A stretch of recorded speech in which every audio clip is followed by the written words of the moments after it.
Hello and welcome. We are in the end game. Sorry, we are about 30 seconds late, but somebody forgot to make a stream for today. I realize that we actually have no viewers right now, but I'm sure that will change when people realize that we have gone live. I will be tweeting this out, of course.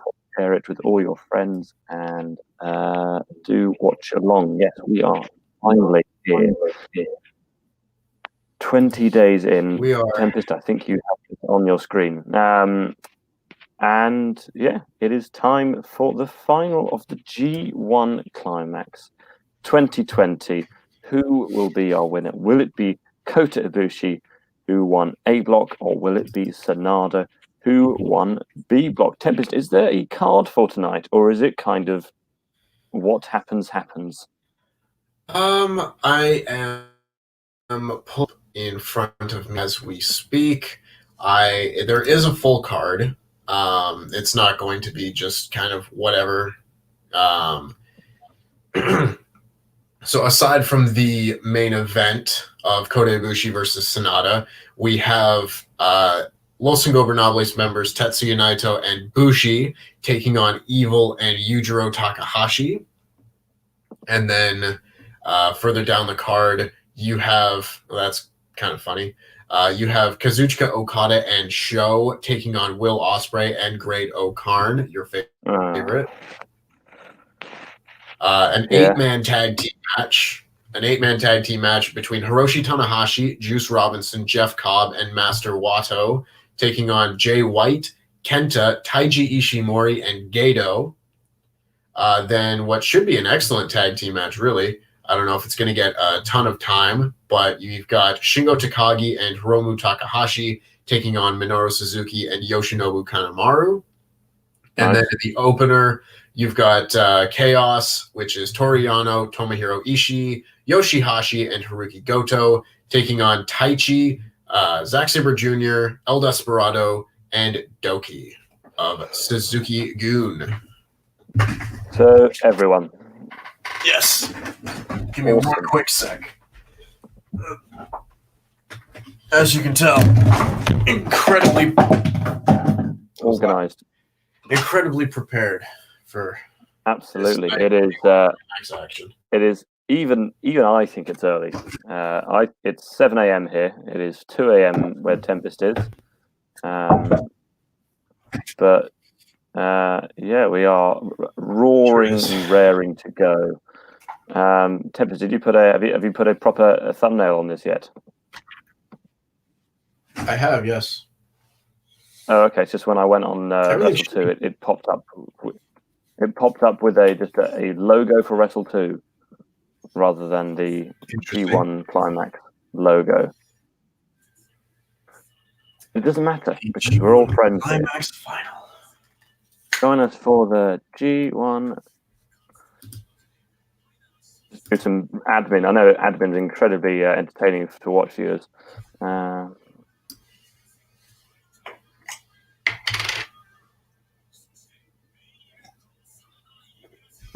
Right through, post that, and then I shall tweet this.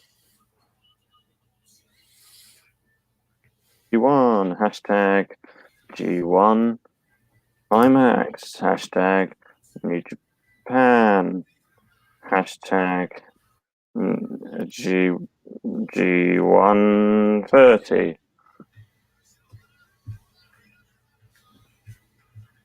Right, who in the chat does everyone think is going to win? Let us know your thoughts. Is it going to be Kota Ibushi or is it going to be Sanada? And if you have an answer to that, let us know why you think they're going to win. I think Sanada's going to win. Very interesting. I was talking with a few people on Twitter about this today. I could very easily see either one taking it, honestly. If Sanada doesn't win...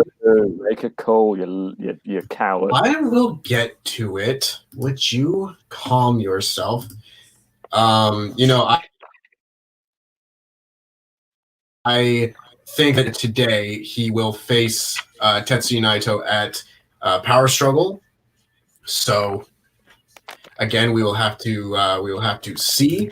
But if I'm going to pick someone for today, I'm going to say Kota Ibushi. Oh, so what's on the line? What have we got? What have we got riding on this? What are we betting? Is it What our would you like jobs? to bet? Oh, our jobs. Oh, goodness. I value Yeah. it so much. If I win, then you have to take off the mask. And if you win, I'll put one on. Zack Kane. I don't know when I'm doing Quizlemania again. Unfortunately, it's hard to know because sometimes we get last minute special guests, as you saw this past week with the Good Brothers. Shockingly, they let the Good Brothers go in ahead of me. As we see Rocky Romero, Chris Charlton, the human embodiment of a toothpick, and Kevin Kelly commentating from their various places. Tempest, you're gonna have to tell me who half these people are, because that one's Doki, is it? Yeah, I know Desperado. I've seen him before. No, that doesn't say Doki. That says Dookie, and that means poo. Well, it's supposed to be pronounced Doki. And his hair on the line again. I'm not putting my hair on the line again, unless it's for a lot of money. I was genuinely sitting yesterday because I have no friends, so I was just sitting there on my own, thinking, I've got like 3 weeks of holiday left to take by the end of the year. Should I just do something for charity, like a really long trek, or should I do something difficult? And I was like, yeah, I should, but do I want to? It's going to be quite cold. And I'm like, yeah, but it's a charity. Give me some suggestions, viewers. What should I do for charity to get some money? Probably for Calm. They're a wonderful charity who help a lot of people in terrible situations. So let us know in the chat, and I will certainly think about doing some of those. Ollie and Luke should still be tag champs. Adam gave away to. I know, we know. But what you're looking at here is the greatest tag team in WrestleTalk. We are the Iconics. We are the original Iconics. We are the greatest tag team in wrestling. So yeah, we've got Toriano in this match, Yoshihashi. When you see you've got Toriano and Yoshihashi, you already know it's going to be good. Oh yeah. There is a reason that this match is up first. I mean, it's got, and I feel a bit bad that Tomohiro Ishii is in it. Yes, he unfortunately gets roped in dealing with his lesser chaos members at certain points. Sorry for my biscuit eating, everyone, or cookie eating if you're American. I think we can forgive you for it. Don't you worry. I first woke up about 2 hours ago, and I was like, okay, well, I'll go to the toilet, and then I'll go back to bed, because, it doesn't really matter. I'm going to be tired anyway. But I was so hungry that I lay there for about 45 minutes thinking, come on now, you can fall asleep. But my stomach was just going, but I didn't really have anything in the house, so I just went and ate like 6 biscuits and then went back to bed. What is our favorite Japanese food, says A-Shock? I love a katsu curry. There is nothing I like more than a chicken katsu curry. I think it's absolutely delicious. I absolutely love a good ramen, like good, properly done ramen, not like, whatever instant noodle, whatever, buy it. Student ramen. So yeah, like actually going to a nice, like, Japanese restaurant and getting some good cooked ramen. That is primo. Jobber JJ says, here is a super chat. Out of a handful of G1s I've watched, this has been my favorite. Spending it with the WrestleTalk gang, Sonata for the win. Well, we are very glad, Jobber J, that you have been along with us. It's been really nice to spend some time with everyone. It's not something we get to do that often here, as we are not part of the kind of main team on YouTube. So it's been a very nice little treat for us. Valab says, have you seen the MJF tweet on sour grapes? Just make sure Nugget doesn't see it. Well, if Nugget's not allowed to see it, let me go and share it with him right now. I'm going to have a look. I mean, MJF does enjoy ragging on Louis. Have a look.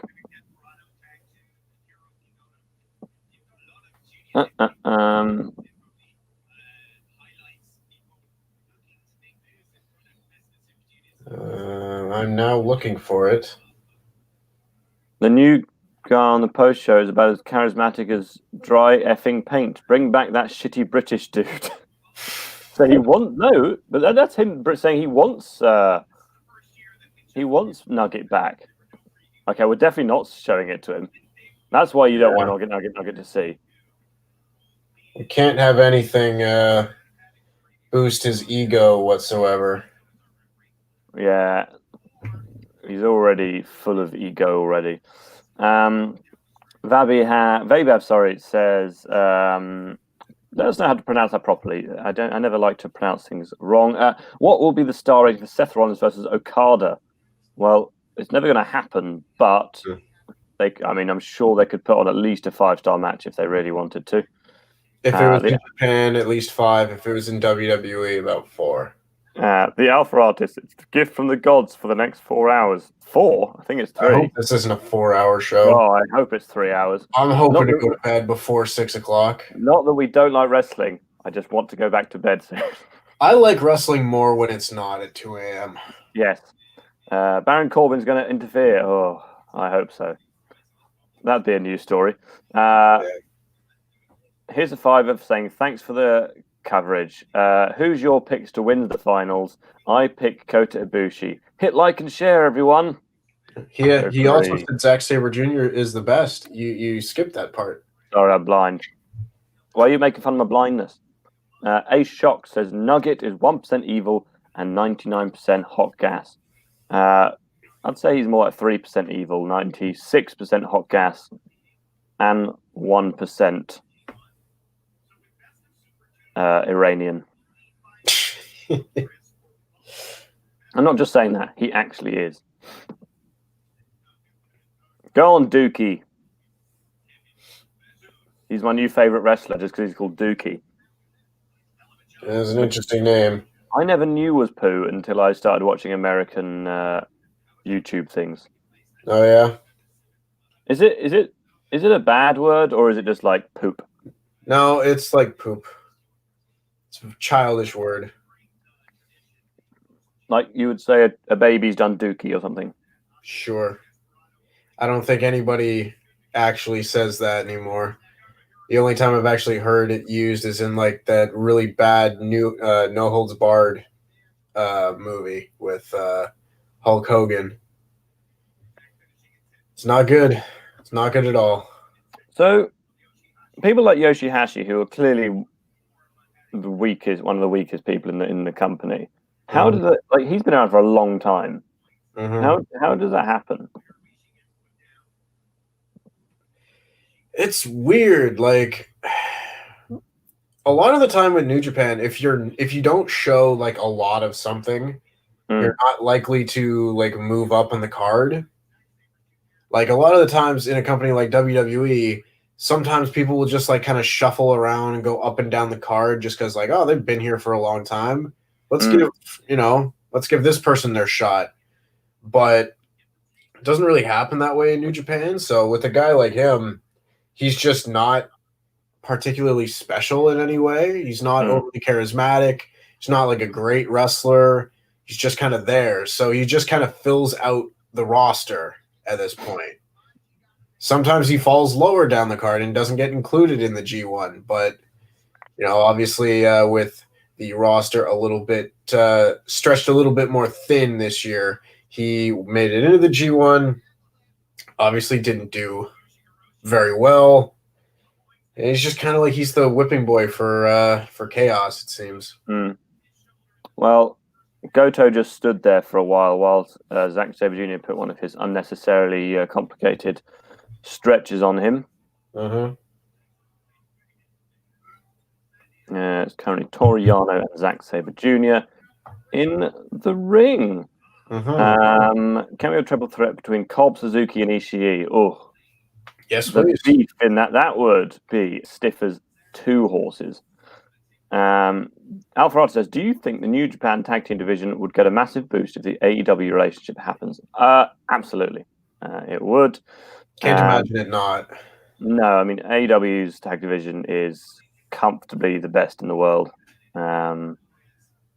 I think there's no question. Even if you prefer WWE, I think it's safe to say that the WWE tag division has nothing whatsoever on AEW's. Oh, Toru Yano is out. I mean, why is that not at the end of the match? I don't know. I think Zack Sabre Jr. is trying to win this even more fair and putting the turnbuckle pad back on its He is. place. He doesn't know what he's doing. I mean, he's literally tied it to nothing just then. Yep. Zack, what are you doing? He just tied that to nothing. Chris Francesca, I'm picking Sonada, and Tempest has gone for Ibushi just because he's different. When is the Andy and Tempest invasion storyline? Oh, any day now. I feel it. I can feel it coming. One of us is going to get punched in the face by Nia Jax. I made the video where Tempest gave a private interview to I'll send it over, Gacha teens. Ace Shock Impact, when it comes to their tag division, is in second place after AEW's. I don't watch enough Impact to kind of know that, unfortunately. I would confirm that, yes. And Charlie Smith wants to start a feud with you. He's telling you to unmask, you fraud. I will not. Or maybe he's talking to Dookie. Or Desperado, perhaps. You never know. And Trekkie, yes, you are right. W did break up pretty much their entire tag division, and it wasn't made any better in the latest draft. If you want to know what went wrong with the draft, head over to WrestleTalk.com, click on our features section, and you'll see a piece that I wrote on a Friday about what exactly went wrong with this year's draft. Got a hilarious tweet yesterday, which was, as you know, we often get messaged about how we are biased towards AEW, and there was someone very upset about how biased we are towards WWE. With our rating, Pete gave yesterday's show in his, because he loved the Roman stuff and the New Day stuff so much. He was very tired. He just gave the show a 5 out of 5. And someone, wow, are you actually going to kick him, Dookie? Or are you just going to stroke him with your foot? So yeah, Pete gave it a 5 out of 5, and that was too positive for someone, because we give good AEW shows a 3 out of 5. It's all relative, isn't it? We give, because SmackDown's not always brilliant. When it is brilliant, we have to give it a higher rating. Because you can't do a Meltzer. Give an AEW a 5-star show every week, and then realize that one was actually better than end up having to give it a 6-star. It's not how our rating system works.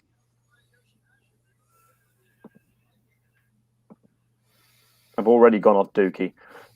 Charlie Smith says Big E and Ronda Rousey will be the Royal Rumble 2021 winners. I can absolutely see that happening. Yeah. Sure. The idea is that Vince wants a Becky Lynch versus Ronda match at WrestleMania next year. Presuming there's going to be a crowd. It'll be interesting to see when Becky comes back. I imagine the baby is due at the end of the year, or very early next year. So it'd be interesting to see whether she actually has enough time to recover, because having a baby is pretty hard on the body. Oh, The Zack driver, Black Mephisto. The Zack go Mephisto. on, go on, Dookie. 1, 2.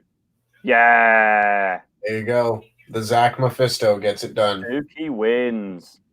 Hey, Christopher Jazzcake says it's not going to be a crowd, but it is in America. And depending on the result on November the 3rd, it may well. Do go out and vote if you are American. It's very important. We're not going to share our views, so just vote for whatever you think is right.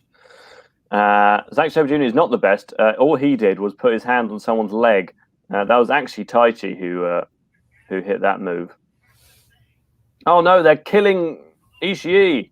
No, not Ishii. With like half a hockey stick. It's a mic stand, but close enough. Hey, you don't know. You're not Canadian. That's news to me.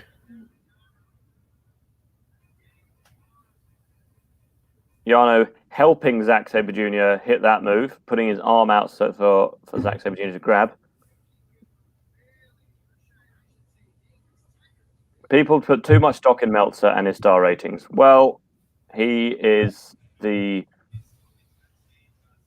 probably the greatest wrestling journalist of all time. So you've got to have some kind of trust in what he thinks. I know he is clearly a bigger fan of New Japan and AEW than he is of WWE. But can you blame him at this point? If Rumble is crowded, are very likely. I think they should do some kind of cinematic Rumbles. I don't want that. I'd rather they don't. I'd rather just pipe in crowd noise. The Rumble is something they should never mess with the format of. No, it's one of the things. It's one of the things that you have to say. Well done, Vince. That was a good idea. Yeah. Let's have a look. What else are people saying? If Ronda returns, what brand does she go to? Whichever one Becky Lynch goes to, I suppose, which will probably be Raw, as that is the one they were last on. As you saw in the draft, the SmackDown Women's division was absolutely gutted. Because they're still just fighting after the bell here. They are just hitting each other. There's Bayley and Sasha Banks, and then there is no one else. Oh, goodness. Jobber JJ asked, how do you think the format of the G1's going forward? Will they stick to the format of this year? I mean, the format hasn't really changed in a long time. 2 blocks. The winner of each block goes on to face each other. I don't think they really need to, to change it. If it ain't broke, don't fix it. Absolutely. Gacha, it's Brian at WrestleTalk.com. I don't know who Brian is, but Tempest has managed to infiltrate his email address. It's true. Brian at WrestleTalk.com. Send it over and we'll have a look after the show. Vince didn't originally like it. That doesn't surprise me at all. Panson's idea. There you go. That's true. At the end of the day, Dave's star ratings are his opinion. It'd be like if I started doing them and people were getting really upset with me. It's like, it's just his opinion, everyone. Yep. That's really all there is to it. It just happens that he's a very influential journalist, and therefore people do take them seriously. It's like, I feel like with his star ratings in particular, it's like if people disagree with them, they feel like their opinion isn't being validated. Yeah. Like if they you think they feel like he's actively attacking your opinion by having a different one. Yeah. It's like if he gives a match five stars that you thought was brilliant, you're like, oh yeah, I agree. We were on the same wavelength. That must mean that my opinion is correct. Yeah. But if it's different, you can't be like, okay, he liked that match more than me, or he didn't like that match as much as me, or whatever. At the same time, complaining that he rates a match 4.5 stars as opposed to 5 stars is a little ridiculous. 4.5 stars is one of the best matches of the year. It should be valued as such.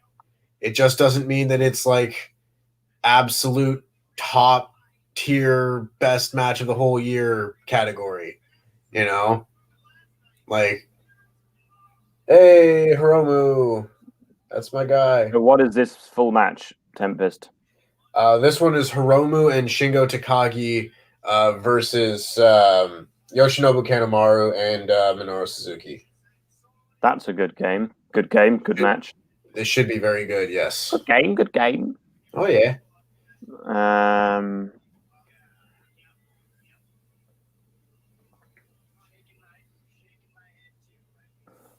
Oh, I see. Josh Tilley says the preview matches got annoying and dragged out the shows. They should just stick to the G1 matches with a young lion match underneath. I would technically agree with that, yes.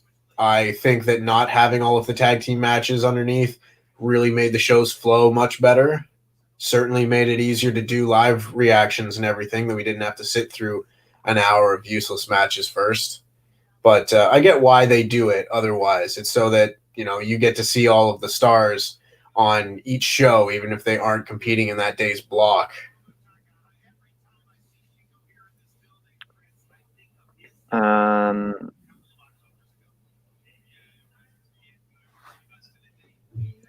Yeah, I get that you would want to. The only time you'd ever want to see a cinematic rumble is now, but I think the format, the counting down, and also getting 30 people to act out something would just be an absolute logistical nightmare, and I think it would be very messy. Yeah.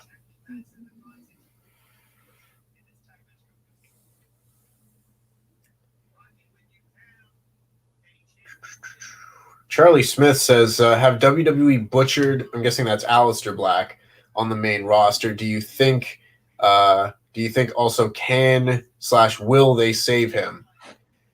Yeah, I mean, I think they really haven't done anything with Aleister Black since being called up last year. Like, he'll do like a little something here and there.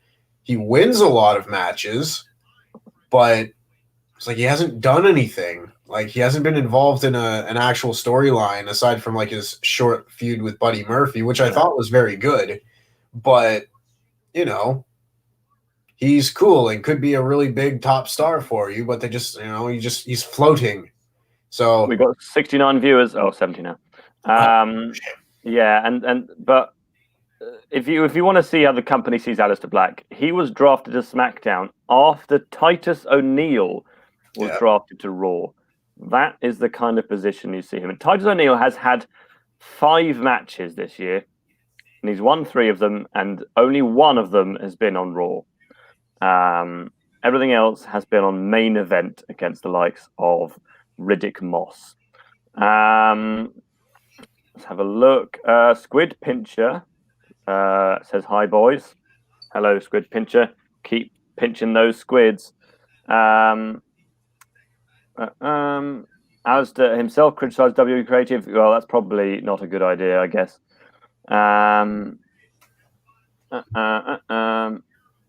Do a cinematic Saudi show so any plane malfunction again. You had to do it all in front of a green screen.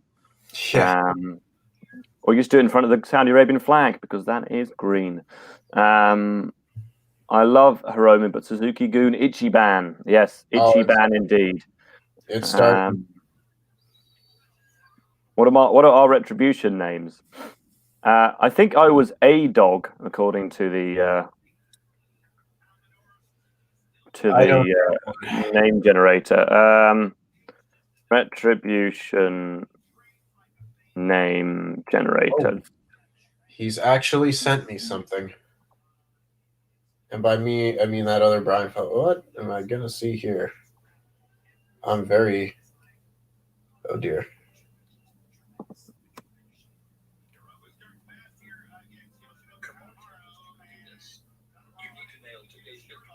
Oh, I can't even find the meme that we sent out.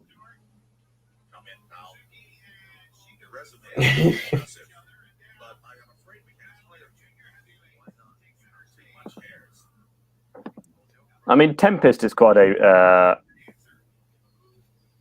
It's a ring name. It's a pretty Retribution name. Oh no. Tempest, don't do it.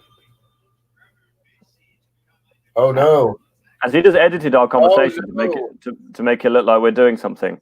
Oh dear. Oh dear. Oh dear. Oh no. I'm gonna forward that to you. Well, I've already been sent it actually. I think on. There we go. Well, gotcha, teens. That was something. I feel like I need a shower. He is animated for those who are unaware. He's animated the story of me going to work for WrestleTalk, and it is something. As Hiromu gets drop kicked by Kanemaru on the outside. But I am afraid we can't hire you. Why not? You have too much hairs. Crying noises. I like Chopper just dancing in the corner. Yeah, I thought that was a good touch. Oh, it's me. Do you really want this job? Yes, I do. I can help you. Where's that picture from? That's from McDonald's. That was when I did that shift to McDonald's for the local newspaper. Oh yeah. Oh no. Yeah. Oh no. No. Don't do that. Oh. Yeah. I enjoyed that a lot. Tempest is a slut. Oh no.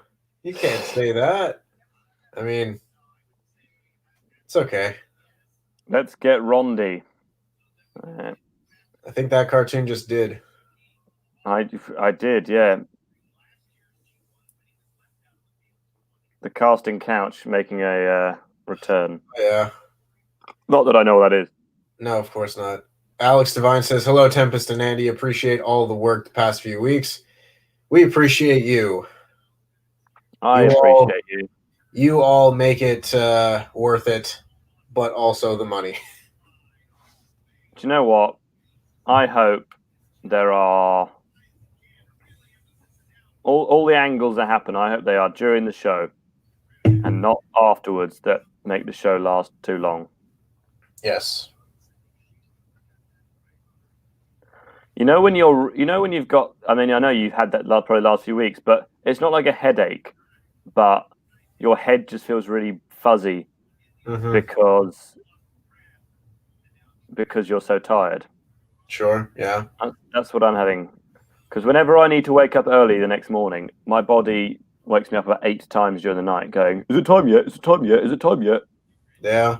That's kind of how I felt the first time we did this stream, where I was like, I get to be on the show again. Oh my God, what do I do? And now, like, I just stop sleeping. Says, I'm sorry I broke my leg. I was get over it. You know you broke your leg. You've told us that twice now. It'll be fine like 2 days.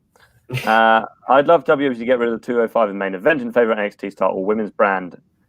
Yeah, absolutely. 205 live, as much as it's great to watch, who gives an F? And main event equally, who honestly cares? Who is watching that? Who likes WWE so much that they actually watch main event? We can see Cody in there. Maybe that would be like a Painmaker Jericho versus Suzuki that way. We could even see a Kenny return that way. Oh, absolutely. We are all for an AEW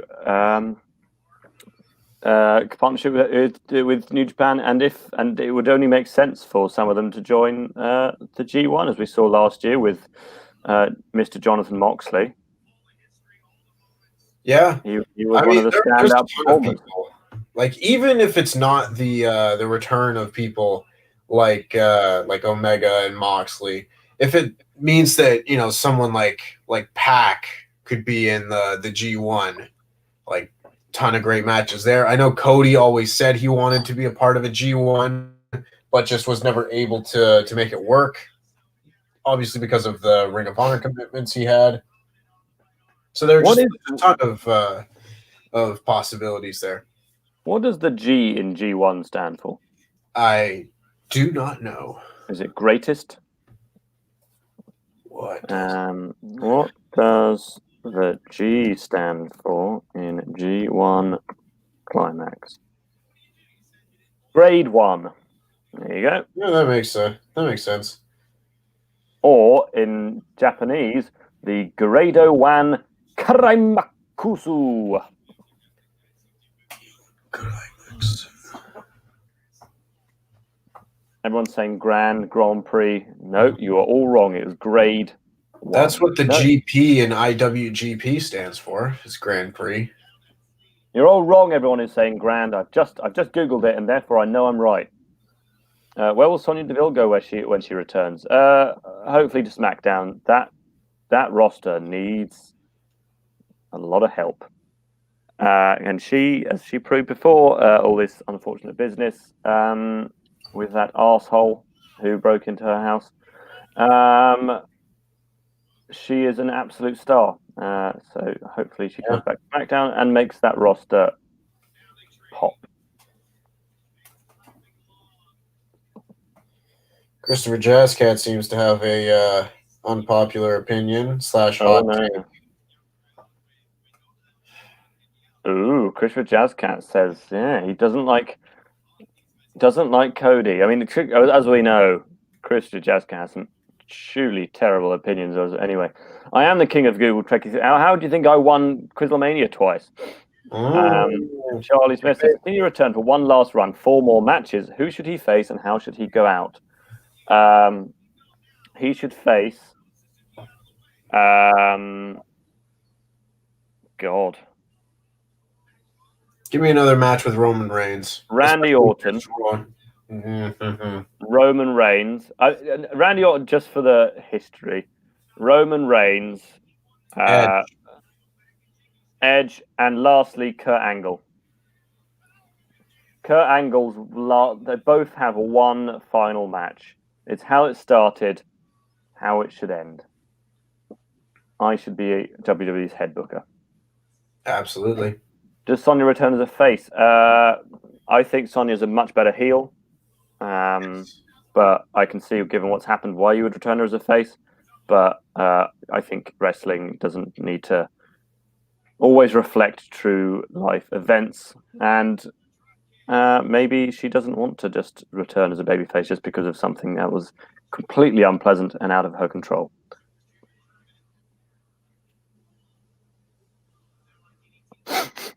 Gatecrasher Forever says, I've watched every show of this G1, feel I'm at the finishing line, then just remembered Best of the Super Juniors starts soon, and away we go again.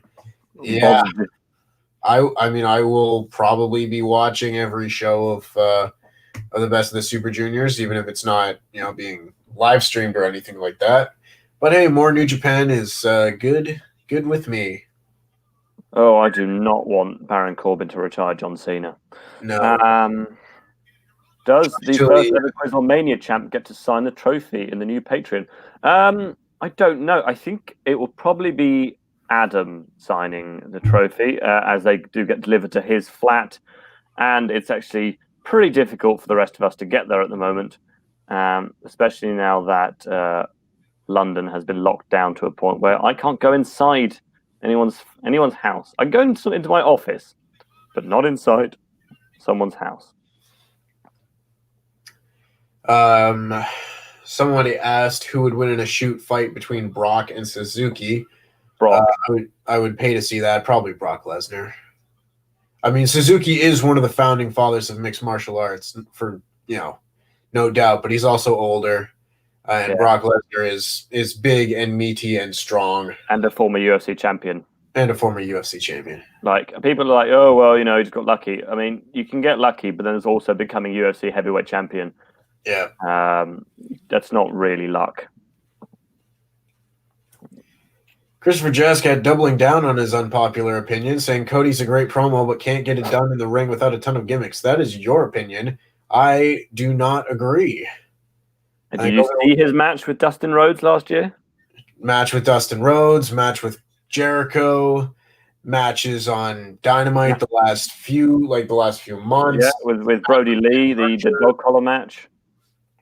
In addition to that, I know you said earlier that he couldn't have slightly above average matches with Kota Ibushi. I thought both of his matches with Kota Ibushi were fantastic, including both of his matches with Kenny Omega, both great.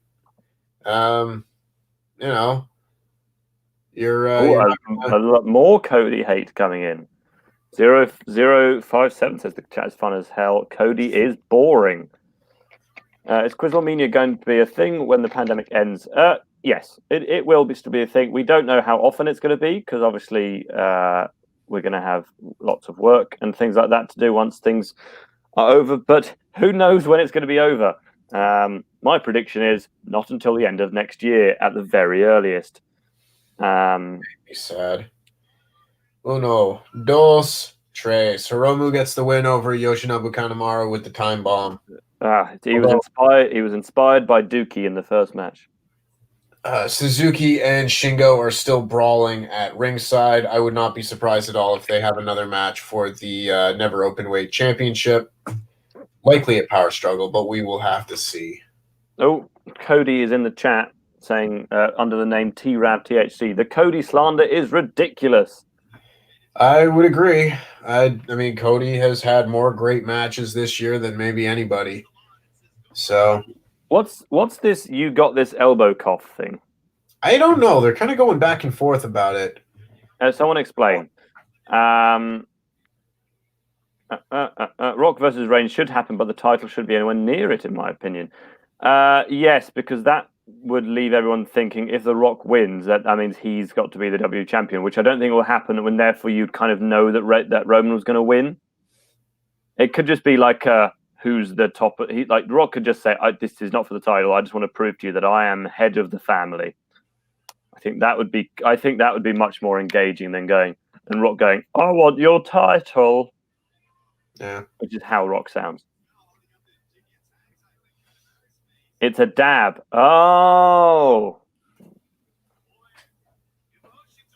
double dab. Back dab. I've never seen that one before. It's a Southern Ontario thing. Okada versus Naito is money for the dome. I feel like they are never going to pull the trigger with Kota.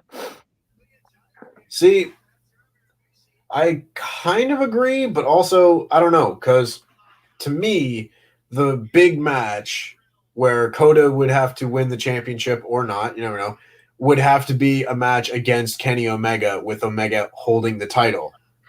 And that's obviously what the original plan was for Wrestle Kingdom 14 had Omega stayed. But that match was supposed to be a champion Kenny Omega going up against Kota Ibushi. And Kota Ibushi has never been champion, and Kenny Omega has never beaten Ibushi. So if they're going to put the title on Ibushi, I want him to win it from Omega. Also, I think Gatecrasher Forever had a decent question up here saying, with Ospreay and Shingo moving up to heavyweight, do you think other promotions will be used to fill the spaces of the best of the Super Junior? Possibly. I think Ring of Honor and CMLL guys will probably be involved because they can kind of afford to not be on their television shows as much. If it was something like AEW, like it wouldn't happen just because you can't have people go back and forth and stuff like that. But yeah, I think it would be more than likely that you'll see at least a few luchadors and people like that taking part this year.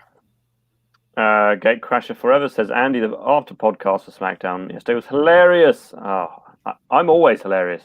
Go and check that out. I can get in my girlfriend. Please never dab, says 0570. He never wants us to dab ever again. I don't know why. We look so cool when we do it. Tempest, Andy, who wins in a shoot fight, Meng or Suzuki? I don't know, but I would pay to see that. I think I'm both terrified of both of them. Whoever watched it would win. Yes. Orange Cassidy in the best of the Super Juniors would be great to see. Yes, for the first few matches, and then it would get probably a bit boring. Yeah, Yabba Dabba Kato. Is that why his name came from? maybe. Christopher Jazz. All the Cody matches you mentioned had a ton of gimmicks, though. No, I don't think they did. His match with Dustin didn't. His match. But there's also nothing wrong with being good at doing gimmick matches. I mean, that's wrestling. Wrestling is a gimmick. Oh, look, it's I don't know who that is. Is that Dookie? Master Wato. Is that Dookie? Tenzan. Oh, I know that one. That's Jeff Cobb. Jeff Cobb and Juice Robinson. And Hiroshi Tanahashi. Yeah, I've heard of him. He was trained by Dookie, I believe. Oh, of course. You know, it's like, yeah. Again, you can have really good, gimmick matches. Like I thought the dog collar match was fantastic. And a bunch of other matches. But like Cody's match with Dustin was just an old school pro wrestling match, and it was one of the best matches of last year. It really was. Match with Jericho was just great. We watch a lot of wrestling matches, and the fact that one I can still remember it and still remember it well says how good it was. Charlie Smith, that is not a hot take. I think a lot of people do agree with that. Orange Cassidy, one take is a novelty, and his gimmick won't last long. I think it will last long, but they need to slow it down a bit. Yes, I would agree. Do you feel Dragon Lee to WWE is a good move? I heard rumors. Yes, there are rumors that Dragon Lee is heading to WWE. No. It's probably not a good idea, but it's his career. He can do what he wants. I mean, yeah, if you want to sign a contract and earn a ton of money, knock yourself out. If you're going in with the idea and goal of having really compelling, great storytelling matches and fantastic just going out and being creative and developing something, I don't see it. It's not going to happen in WWE, most likely. You never know. Could be wrong, but look at what happened with Gran Metalik, one of the best luchadors in the world, and they've done nothing with him in 5 years. So. The Alpha Artist is clearly using public transport a lot because he says Hiroshi Tanahashi has the best hair in the bus. It depends who's on the bus, Alpha Artist. But very likely he might be. Although I've seen a lot of good hair on buses in my time. For sure. Can someone be an over-the-top comedy act while still being over and a top main guy main eventer? It depends. Maybe they decide one day that he's just always going to try because he's proved that when he tries, he's actually a really good wrestler. So it depends what you mean by like an over-the-top comedy act. Because you can be someone who's funny, but if you're able to flip the switch and be serious, then yeah. I mean, look at The Rock. The Rock and Steve Austin were not comedy acts, but they were very comedic people just because they had very good timing and they were very entertaining. But if you are nothing but comedy, then I think that has a short shelf life and you can't get to the top just doing comedy. But if you're able to then flip that switch and go and be an ass kicker, then yeah. And while I would like to move away from the Cody conversation to just not, just clutter up this whole chat, saying his match with Dustin was bloody. It's remembered for the promo after by a lot of people, in his opinion, didn't love the actual match. Well, that's your opinion. You're entitled to it. I think the match was fantastic, and most people tend to agree with that. Yeah, Christopher. Stupid Zack Sabre Jr. loving Dookie. Having blood isn't like a negative. It's not a gimmick. It's just a tool. It's another tool to put a match together. Oh, Jay White and Tanahashi are comparing abs. I think Jay White's actually won that one. They're obviously both very handsome men. So you've got who's the match? Run through it, Tempest. Master Wato, Juice Robinson, Hiroshi Tanahashi, and Jeff Cobb on one side, and Jay White, Kenta, Taiji Ishimori, and Gato on the other side. So why do people hate Master Wato so much? Because he's just kind of a dork. Like, you know. Where's he been before? Well, he was a young lion who went through the system of New Japan, and then he went away to CMLL for a few years, came back at the New Japan Cup semifinals, and had a really just blah nothing debut. Ended up facing Doki at the New Japan Cup final. Again, wasn't very good, and he's just kind of been floating around doing not a very good job. You know? Man, it's not easy to have a good match with Dookie. It's true, but I don't know. He just kind of seems in over his head a little bit. Could you argue that Jericho's a comedy act, but also serious? I think you could argue that Jericho's a comedy. I mean, he uses so much comedy in his act. I don't think it's the main part of his act, obviously, but yeah, I think you could argue that Jericho was a serious comedy act, basically. Oh, here comes Master Wato, and he's missed already. I think there's a difference, again, between being a funny wrestler and being a comedy act. Like, Santino was a comedy act. Mm. You know, there was never anything serious about him as a wrestler. Toriano is a comedy act. Orange Cassidy is a comedy act. When you have just people who are very good and being entertaining, and a number of those entertaining segments happen to be funny, then, you know, it's a bit different. And the Alpha Artist says, Tempest, remember when they were setting up Moxley versus Zack Sabre Jr. at the New Beginning Tour? Damn, it's been so long. It has been so long. I absolutely would have loved to have seen that match. I'm very sad that we didn't get to see it.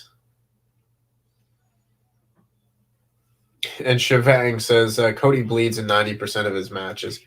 Well, yeah, when you're not allowed to bleed for like 10 years of your career, and then you get the chance to do it, it's like, ooh, this is fun. I mean, I'm not that big and bothered about blood, but I mean, if you want to do it, then you want to do it. Like, it does add a certain something to some matches. Yeah. Again, it's a tool. It doesn't need to be used in every match, but yeah, I mean, I don't use my tool in every match. I would hope not. Someone had asked us what our thoughts are on Shotzi Blackheart. Well, it's lucky Liam's not here. She's fine. Yeah. There you go. That's my hot take. Yeah, I don't know. I don't watch enough NXT to really. The NXT Women's Division has some real standouts, but also a lot of duds, I'm afraid. Yeah. I don't know. When I have seen her, I'm just like, why should I be interested in this goofball, like, nutcase type character? You know? Yeah. She's just like, it seems like quirky for the sake of being quirky, like, to the nth degree. Like, we get it. You have green hair. You drive out in a miniature tank. You know? It's like, yeah.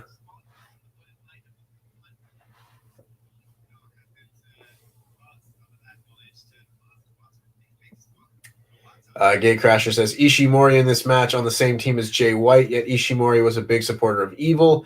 Maybe there will be something in this happening in this match with Bullet Club. Could be. Could be. You never know. Here's how good Kenta was in WWE. I actually had to look up what his old WWE name was because I forgot. Hideo Itami. Yes, well, I know that now. But that's how bad he was. That was a shame. Who do you think would join the Empire? I'm guessing that's Will Ospreay's deal. No, that's it's the one in the Star Wars. Ah, yes, of course. Minoru Suzuki seems like he could be a Darth Vader character. Yeah, he could quite easily be a Sith. Who else could be a Sith? Evil? Yeah, someone who wears a mask. Hey, Chris Jadka, there's no need for that kind of language. That's what I call you. Shotzi is better than Cody. That's simply I feel like we're just going to get a lot of Cody hate today. looking that way. Charlie Smith with an interesting question says, if Inner Circle was ever to add a woman to the group, who would you choose? Britt Baker.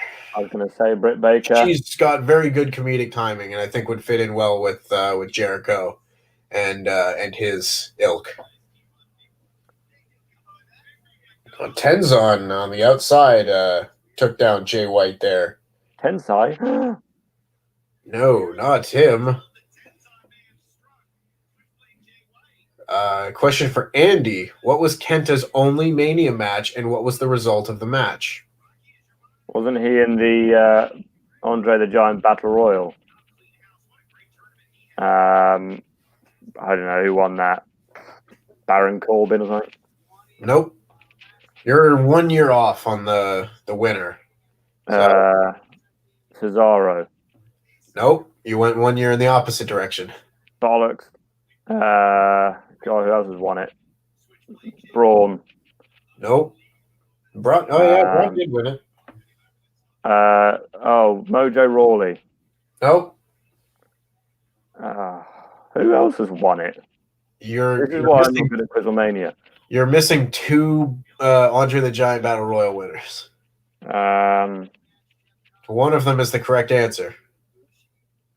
Well, yeah, I gathered that. God, who else has won that completely pointless match?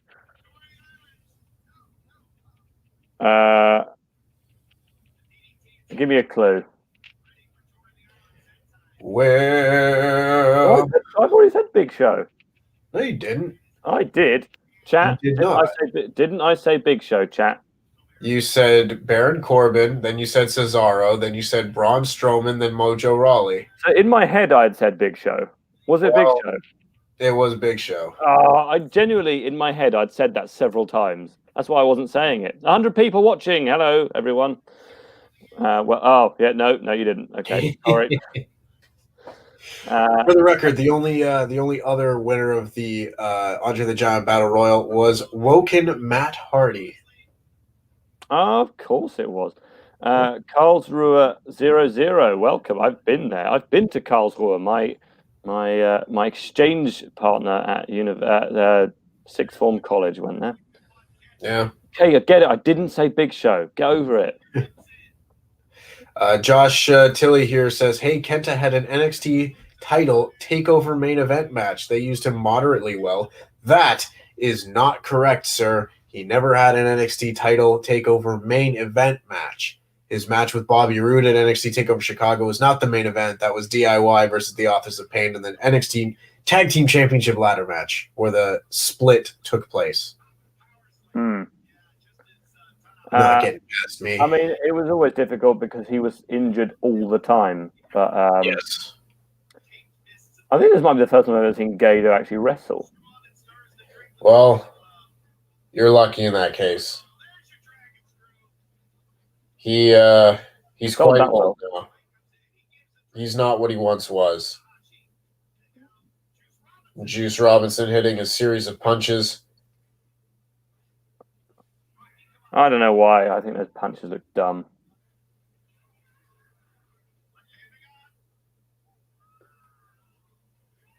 All right. Oh, Jeff Cobb's here.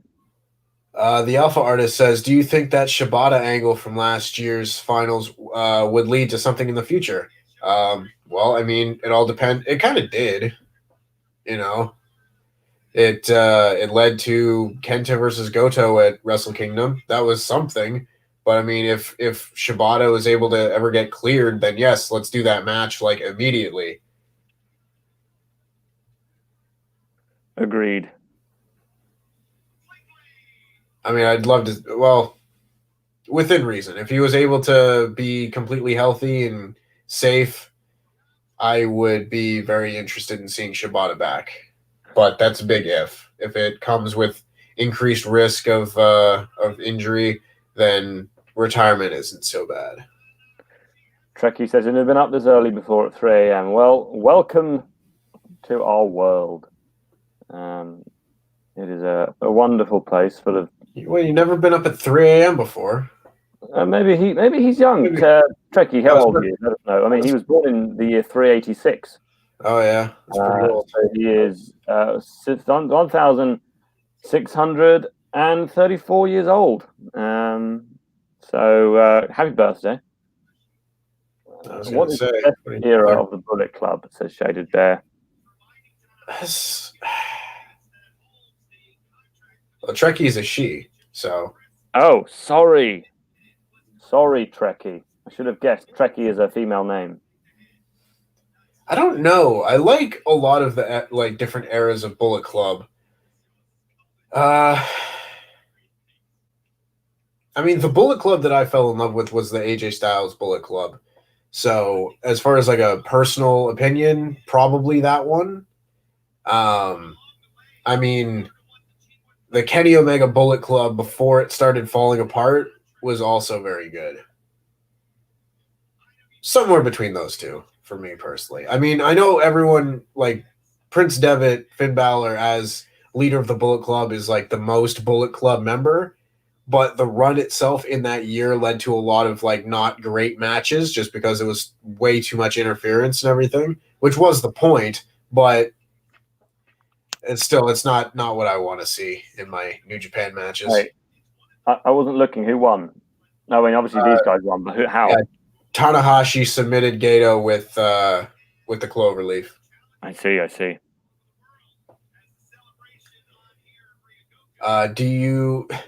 Dropper JJ says, do you see Kenya's briefcase on the line against Tanahashi? And do we get Moxley Tanahashi? Well, I don't think the entire country of Kenya is going to have a briefcase on the line. It'd be quite impressive, but I don't know. It's possible, I suppose. I don't know. There were a lot of people kind of jockeying for a position against Kenta with the briefcase on the line. So we would have to see. Josh Tilly thinks Sonata is the best wrestler in the world, and it feels like he coasts most of the time, and we haven't seen what he's capable of. Interesting. Sonata STR says Sonata is my favorite New Japan wrestler, which I learned is a very unpopular opinion amongst New Japan fans. I mean, I don't think. Well, I can't speak for a lot of New Japan fans or anything, but I mean, as far as like, yeah, that could be your favorite wrestler. I don't think that's a crazy opinion. I could see, like, if someone says Kenta is the best wrestler in the world, I'd be like, okay, that's an opinion. You know, I would not agree. While I do think that Sonata is a fantastic wrestler, I definitely think there are those better. But, you know, again, to each their own.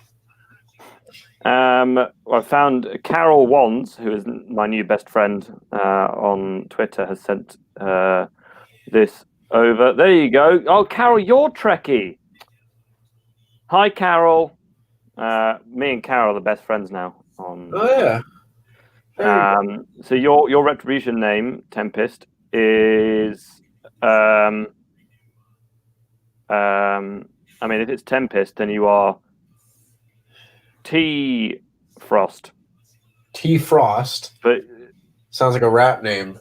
But and then your otherwise it's Earth Frost, which is Earth Frost. Can I be Permafrost? All right, I'm going to name other people in the chat. Ace Shock, you are. I don't know when your birthday. Oh, this is all down to the birthdays. I don't know when your birthdays are. Wow. What? They're doing a 2-night Wrestle Kingdom again this year. Oh yeah. That's shocking. I don't know why they're doing that, considering considering they're not going to get foreign fans coming in. But all right, interesting. That's a news story.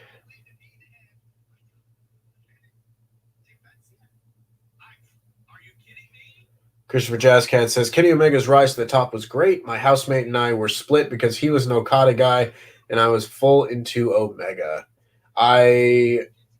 Okada was, at the time, my favorite wrestler in the whole world.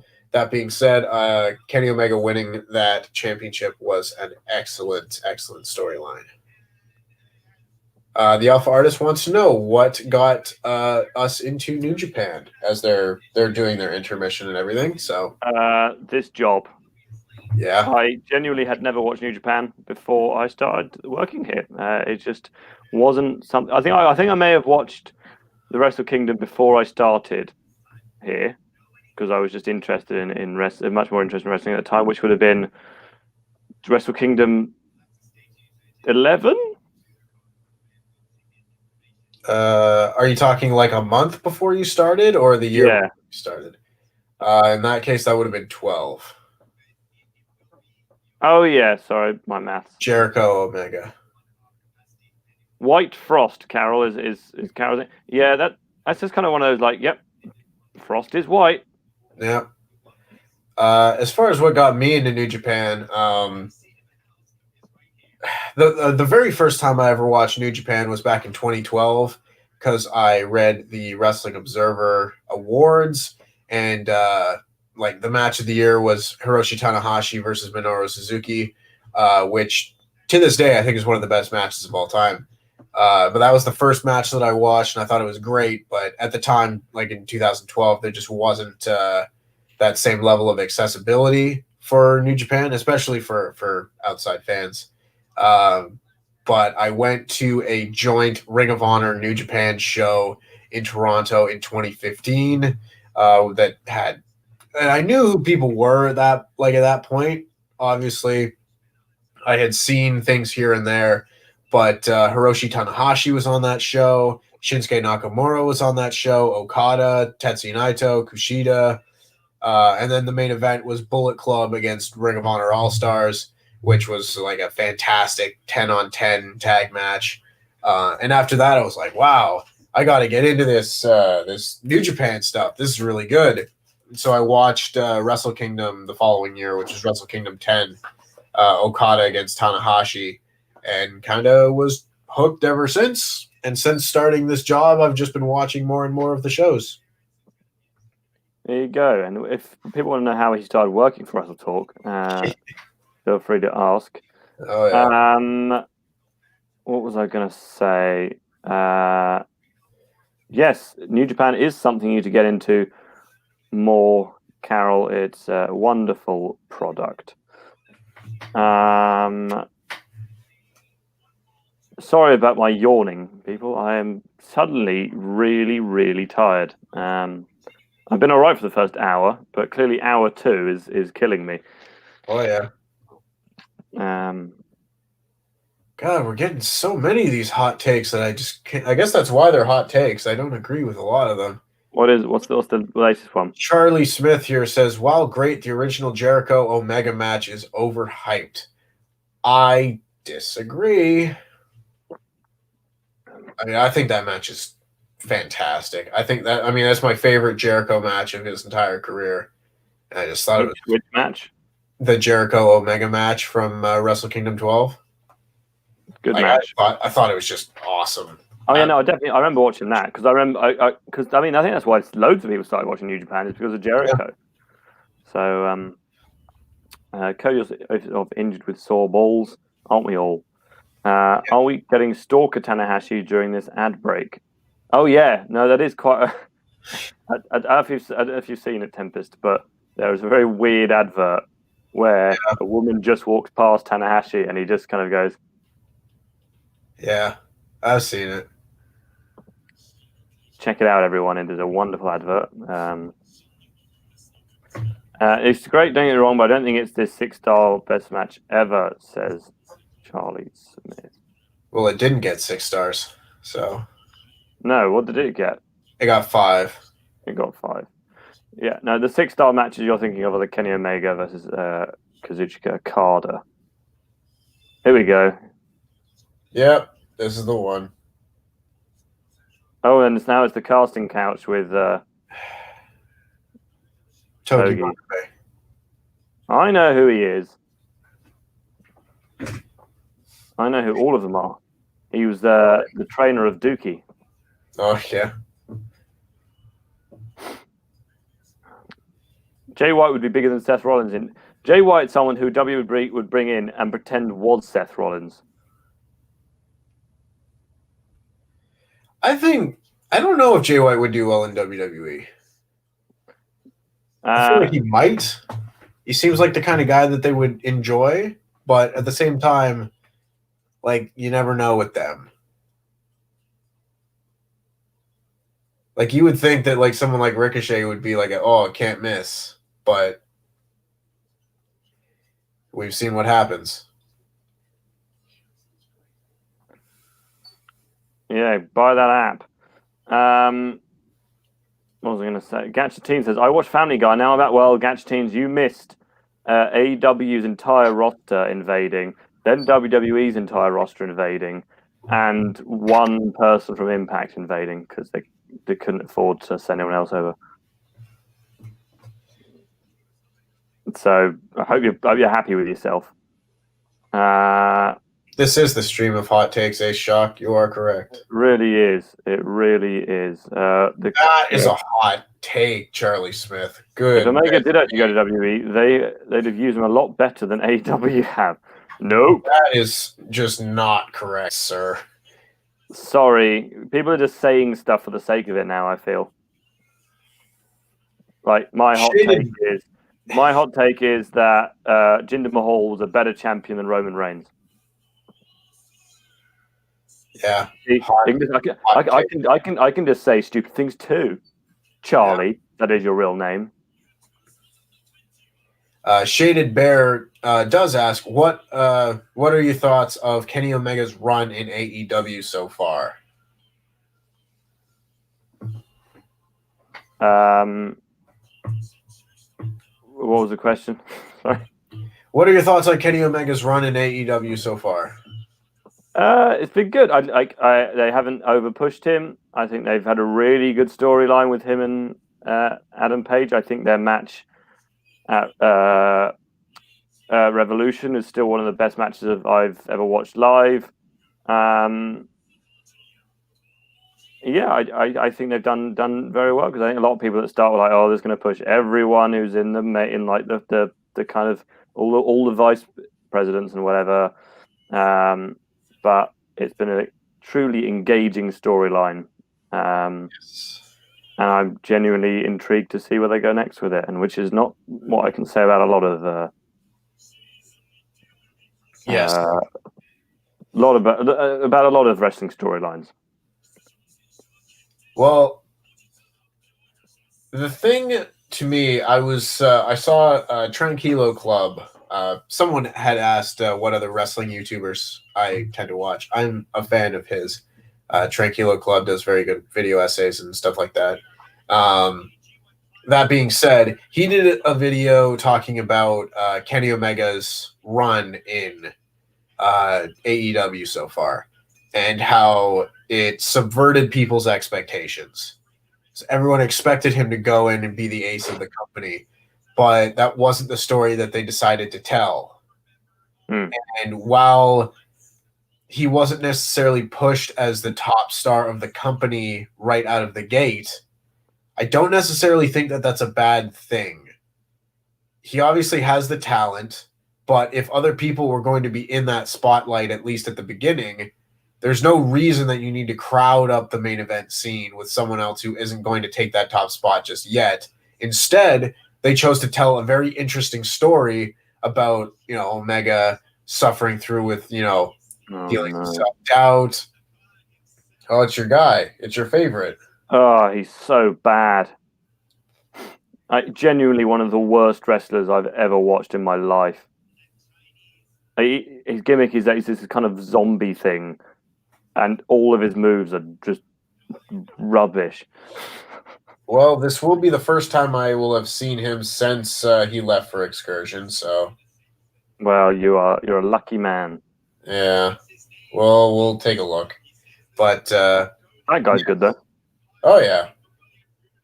Good old Wild Bill. And here's B. Priestley. But yes, bottom line, I am still a fan of what they've done with Kenny Omega. being in the crowd for the Revolution match is something that I will always look back fondly of. And just, and yes, Fondly of. people are kind of comparing, saying like, oh, AJ Styles went to WWE and he's done great.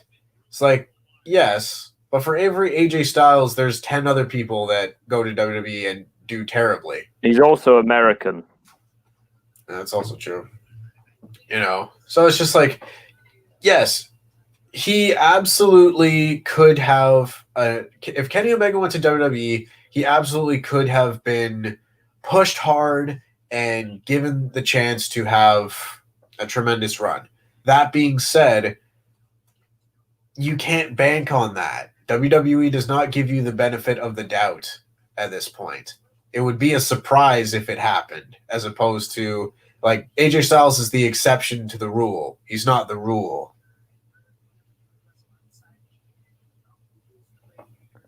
Agreed. Carol says, Tempest uncomfortable in the mask. Take it off, just like the Masked Singer. No, I cannot. I know everyone wants to see what is underneath this, but no can do. You should just take between each match. I'll hide you, and you can just take it off for a bit. Oh yeah. Someone tell me something to wake me up. Tell me an interesting fact. Wake me up inside, can't wake up. Wake me up inside. Save me from this something I become. God, that must have been absolute ear torture to listen to that. It's the best song ever written. Now that is a hot take. That's a hot take. No, the best song ever written is "Take Me Home, Country Roads." Okada. Another hot take. Okada is taking it to Ospreay. He's still got his entrance gear on. Cocaine. I'm sure that would wake me up. Unfortunately, my dealer is out of town. Oh yeah. Boo! Great O'Khan, you are so bad. Oh, see, look how rubbish you are already. He was like unbeaten in Rev Pro, and he had like 3 moves, and one of them was like a face grab.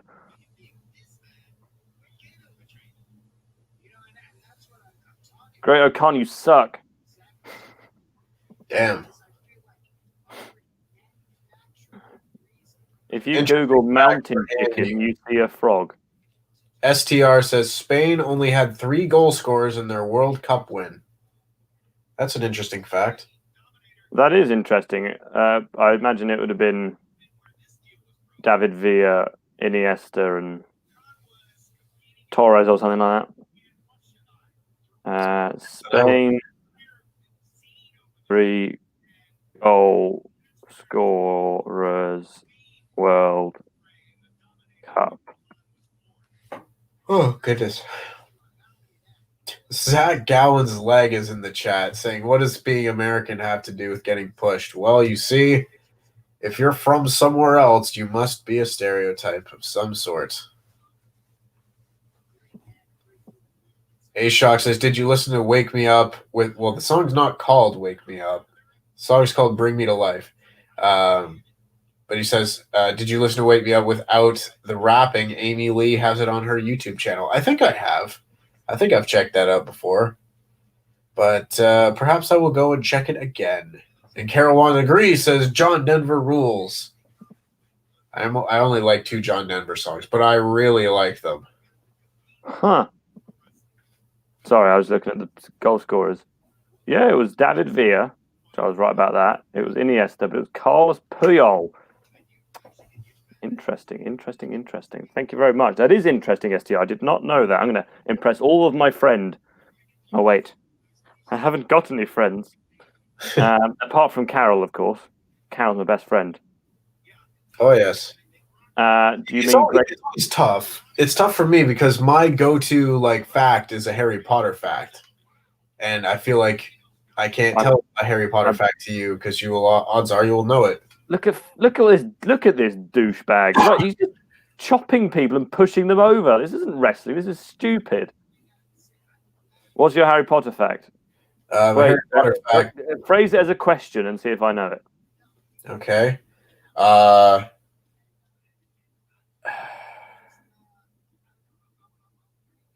do I phrase this as a question? Like, why is it? Like, what? I don't know how to frame this. If it's impossible, just say it. Yeah. Like,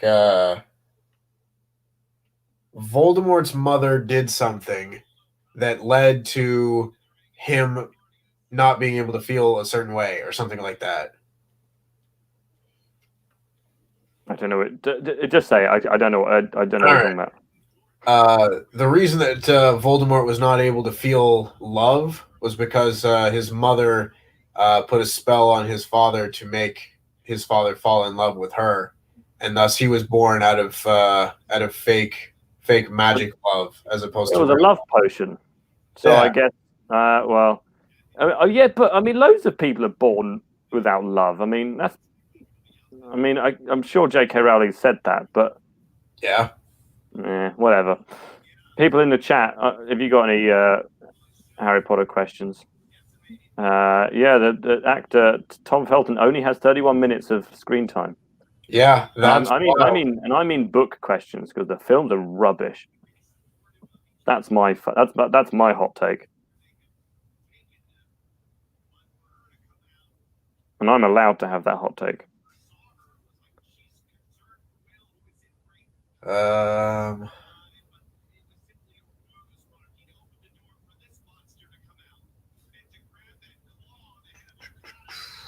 Great O'Khan, you're rubbish. Anyone in the chat agree that Great O'Khan is rubbish?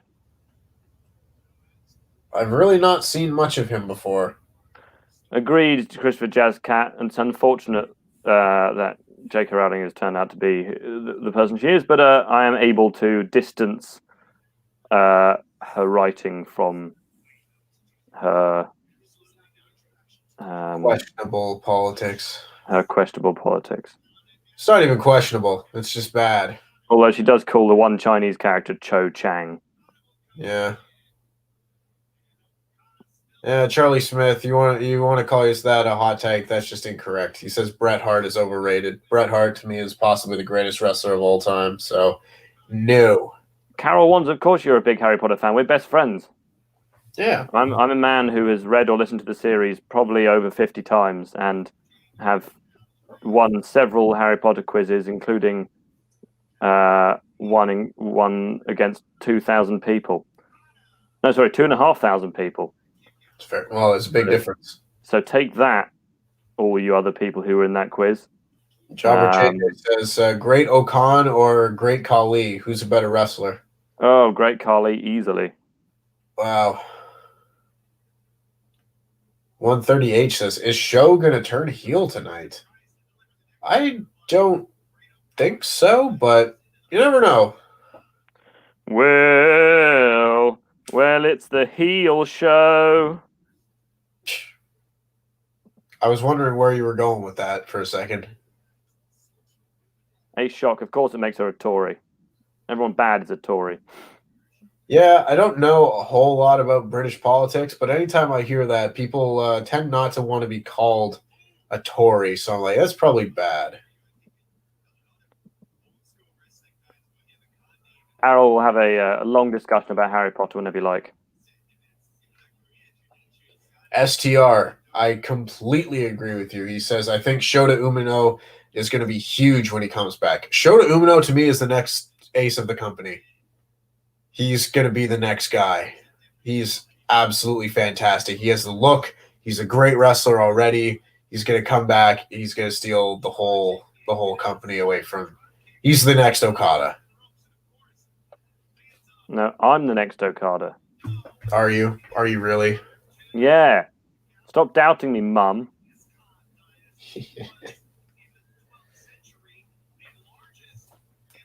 Oh, don't pretend that he's related to Genghis Khan. The only way he's related to Genghis Khan is that they both lost in the end.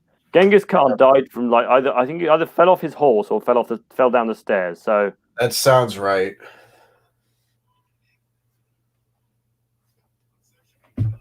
So it wasn't that great. Get over it. Well, that was just Genghis Khan. The great Okan has not fallen off a horse, as far as I know. Yeah, that's all you know.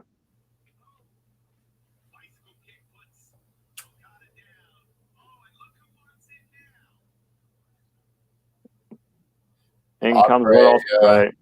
Ospreay with the pip pip cheerio. It's going to be interesting to see how he wrestles as a heel in this promotion.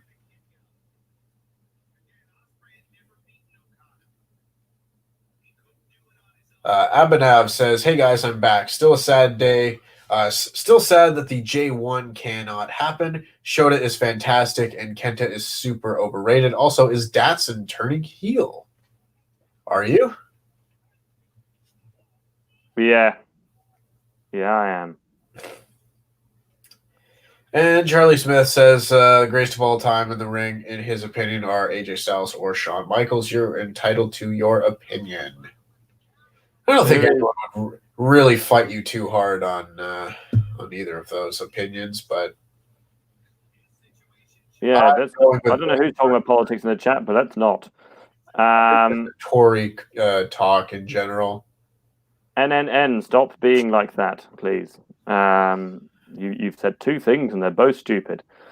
How has Zack Gowen never won a Rumble? Because both feet can't hit the floor. That's true. I was gonna say, isn't he the guy with no legs? I like. Oh no, because he's got one leg. Yeah, that's pretty good. Very good. Do I watch Lindsay Ellis videos? Is she? I don't know who that is. I don't know who that is either. Lindsay Ellis, American film critic. Oh. I don't. Why? Should we? Why should sell her to us? Not sell her to us. That's weird. That's human trafficking. Sell her channel to us. Yeah. Sell us on her. Yes. Sell her on us. STR says no one has kicked out of the Stormbreaker, right? That is correct. Super protected finisher. Okada, I'm sure will. If they have a singles feud. Only one person. My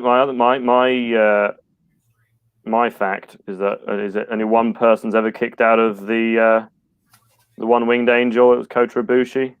Yeah, back in DDT. I wrote about that match when I wrote the list of Kenny Omega's 10 most must-see matches. I paid for a month's subscription to DDT Universe just to watch that match. Was it good? It was fantastic. That's a 6-star match before they were given 6-star matches.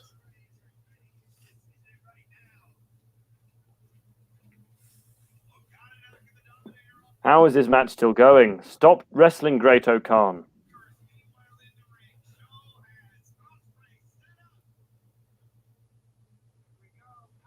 Show going for a power bomb. Ospreay misses the hook kick. Show misses gets countered when he goes for a super kick. Ospreay now has tied his leg up in the rope. Oh God, that looked painful. Throwing him to the mat, clipping his leg on the rope. Referee strongly pulling Ospreay away. Now B. Priestley hitting a dragon screw leg whip on the apron. You can't do that. And now a big roll. And Okada. Ospreay has locked in the figure 4 leg lock on Show. And the great Okan hits his, iron claw choke slam type deal.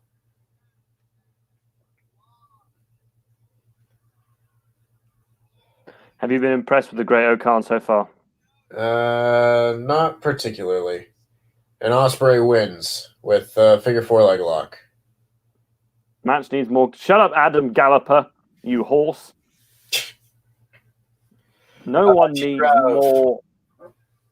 T-Rav says, who do you think should join Ospreay's group? I don't know. Everyone's in groups. Let's get. I don't know. I have no idea, honestly. They can join my faction with Carol. Let's get Jeff Cobb in a group. Carol, what's our faction called? Ace Shock says, I think this is Lindsay Ellis he's talking about. Ace Shock says her channel has hot takes and she did a whole thing about the Omegaverse and it's not about Kenny. Oh. All right. Tempest, who's your best friend in the chat? You got to pick one. Jobber JJ. No, he's Ollie Davis. He's Mr. Davis' #1 fan. You can't just steal him. Fine. Oh goodness. Well, True Heel Heat's not here today. I don't know. Christopher Jazzcat lost me with Cody hate. No, he's like, yeah. No one likes Christopher Jazzcat. He lost me with that Cody hate. What about Ace Shock? You like? I'd say I'll probably go with Ace Shock. Ace Shock! You've got a new best friend. Sorry, everyone else. Ace Shock seems like a solid. All of you. Clearly. Oh wow, you've clearly seduced Jobber JJ. He's telling you to take him. Oh man. Carol, I'm expecting an answer about our faction name in the next couple of minutes. Great Khan is not the next Nakamura. Great Khan should never be allowed to wrestle again. Oh goodness. Oh, someone's in the ring. It's the ring announcer. It is. You made me crazy. Very quickly. What a hot take. Charlie Smith, if XWE guys join AEW and go straight to the top, a lot of people hate on it. But if they aren't pushed to the top, people say they're being used awfully. Yeah, you can't please everybody, it seems. That's a hot take. You can't please everybody. Papa Dalek says, do I like turtles? Isn't that a vine? This could be in reference to a couple of things. One, the kid that looks like Darby Allin. I like turtles. It also could be a reference to the chocolate, in which case, yes, I do like turtles. What chocolate is in a turtle? It's maybe you guys don't have them, but it's called Turtles, and it's like a chocolate caramel with peanuts in it. It's very tasty. Oh, I don't like peanuts. Oh, I don't like you. That's not true. My brother is deadly allergic to them, so we never really had them in the house. I see. I believe my niece is allergic to peanuts. You have got Tempest. For those who don't know, has about 19 brothers. Not quite, but it's a big family. Don't worry, Carol. I know it's 3:30 there. Lil Sus, Andy. Who's sus? Why am I sus? I didn't do it. I'm not the imposter. Are we playing Among Us? I won it yesterday. I played it twice yesterday, and I won it twice. Take that, everyone who I was playing against. Nailed it. I've started just to learn what people do when they're lying. Yeah. And one of those things is overreact. When you say it's you, they go, "What? No, it's not. Why would you even say that? God's sake! Oh, you're just an idiot. Why would you even accuse me?" And then it goes, "Blah blah was the imposter," and you're like, "Yeah, I know because he was so angry about me suggesting it." This might be the worst tag team in New Japan. No. That would be Dookie and the Great Okan. Goodness. Jay Patel says they're finished. This is if Jeff Cobb joined with Will Ospreay. Their finishing move would be called the Tour of the British Isles. Nice. Christopher Jazzcat says, "What do you think is going to happen with Robbie Eagles now that Ospreay has turned?" I don't know, but if they do something storyline wise, I'd very much like to see it. What if he lays an egg? That would be very interesting. I guess that would make him an actual Eagle. Well, exactly. AEW, Charlie Smith, says AEW, New Japan, NWA, and Impact should form a working relationship, would benefit everyone. I bet you would find it wouldn't. Yeah, that's too many people. Yeah, you can't feed all those mouths, especially when 3 of them would all be operating in the same country. You know, they are able to have working relationship with Rev Pro, Ring of Honor, and CMLL because they all operate in different countries with different audiences and everything. Once you all start competing for the same people, that's where it gets a little bit more complicated. Charlie Smith says, Darby Allin reminds me of a young Jeff Hardy. If Jeff Hardy was darker, it's true. Rather than being like a weird poetic figure, Darby Allin is just grunge personified. Faction Candy Watson. You're gonna have to do better than that, Carol. Maybe there's like a faction name generator on Google. You can have a look. I don't doubt it at all. Yeah, a shock. I'm not surprised that people aren't a fan of Rowling at the moment. Candy Watson does sound. It sounds more like a what they call accountancy firm. Candy Watson, you called. Zach Gowan's leg is in the chat. Say knowledge of things to come, equal knowledge of how the business works. It's a shame. Gets in the way of a ton of enjoyment. I think this is in response to his prior message that says, my hot take, while all of us love speculation and I for sure love watching impressive wrestling and great storytelling, but something I really hate about the community is that we assume that knowledge of things to come equal knowledge of how the business works. It's a shame. Gets in the way of a ton of enjoyment. What I'll say is that literal knowledge of things to come, which, like, because since I've worked for the website and stuff, we kind of know a lot of the stuff that's going to happen before, even if we don't report it, we often know what's going to happen before it does. And therefore, it's harder to watch wrestling shows. Thankfully, we don't really know much about New Japan, so I'm genuinely surprised about who wins these sort of things. But WWE, very little actually surprises me anymore. Greatest false finish ever? Question mark. Well, according to Adam Blampier, it's Daniel Bryan nearly pinning Brock Lesnar at Survivor Series 2018. My answer would probably be Triple H almost pinning The Undertaker at WrestleMania 27. Oh, He hits the tombstone. The pedigree and yeah. No, that's the next year. That's the DX one in Hell in a Cell. I think the one, because I didn't really think that moment with DX was actually the end of the streak. I thought it was a really cool moment, but Triple H hitting the tombstone, crossing the arms over Undertaker's chest, sticking the tongue out. I was like, oh my God, the streak is over. I believed that. And then he kicked out and I lost my mind. No, I think for me it's the super kick into the pedigree. That's a good one too. And with Sean's selling. Yeah. Big too sweet from everybody. Yeah, someone's saying that this is the worst tag team in New Japan. You've got to... Yeah. I'm sure you'll find a worse one.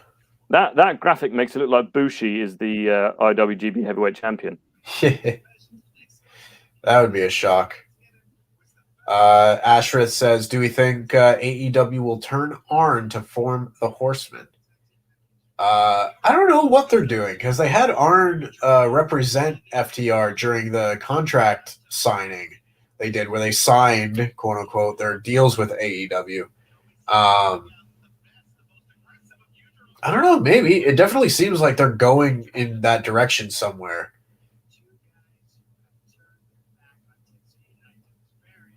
Zach Gowan's leg says, CM Punk almost finishing Undertaker right after the shot with the urn. That was a solid one, but I personally didn't really think that was going to be the end of the streak or anything. But again, a good moment. Yeah, and I got to say, the more I sort of learn about wrestling and the more you kind of watch it, the more you like spot things that ruin these false finishes. Like, yeah, you just notice that all these guys are just looking at the ref's hand. You're like, well, you're going to kick out, aren't you? Or like keeping your. If they close their eyes, you can pretty much guess the match is over. But if they are looking at the ref, then you're like, okay, we're all kicking out. Sorry, if people didn't realize that, but that's quite an obvious little one there. Charlie Smith says, if they did it, the greatest heel turn of all time would have been Cena cheating to break the Undertaker's streak. I thought that they should have done that for years before they actually broke the streak. If they had done John Cena versus the Undertaker in like 2010, like during the height of Cena, as you know, maybe turn him heel, maybe not. I don't know. That around that time though, I thought a Cena versus Undertaker match was like the ultimate dream match that could have happened, but never got it until we got that stupid 2-minute match. Instead, we got John Cena killing the Nexus. Yeah, it's fantastic. And Christopher Jazzcat says, did you see the false finish in Ring of Honor when Elgin won the title, where fans threw streamers, then chanted "We effed up" and killed the excitement of the match? I think I have seen that one. Honestly, I went back and watched a bunch of old Ring of Honor shows during the pandemic, and I believe that was one of them. Actually, well, the best false finish I've ever seen, it was I can't remember who it was, but it was Orange Cassidy, and he falls asleep in the middle of the ring, and they put a pillow under his head, falls asleep, and they go to pin him, but on the count just before the 3, he rolls onto his side and continues sleeping, so his shoulders up. That's pretty good. That was pretty exciting.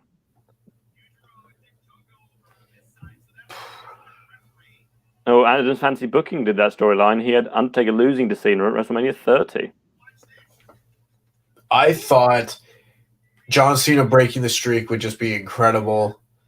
Like, you hit that first FU or AA, whatever. You could tell that I started watching wrestling before 2009. I was going to say, it would have been sad to see I would have been sad to see the Undertaker get pinned to an AA, which is one of the worst finishes in wrestling. It is. And Morning, Pete. Christopher Jazzcat says that was Orange Cassidy versus Jarvis. Well, he spelled it wrong. It's Jervis Cottonbelly, not Jarvis. But yeah. Morning, Pete. Pete's in the chat. Warcaster, go and subscribe to Warcaster if you're a big fan of Dungeons and Dragons. It is the greatest Dungeons and Dragons YouTube channel on the face of the earth.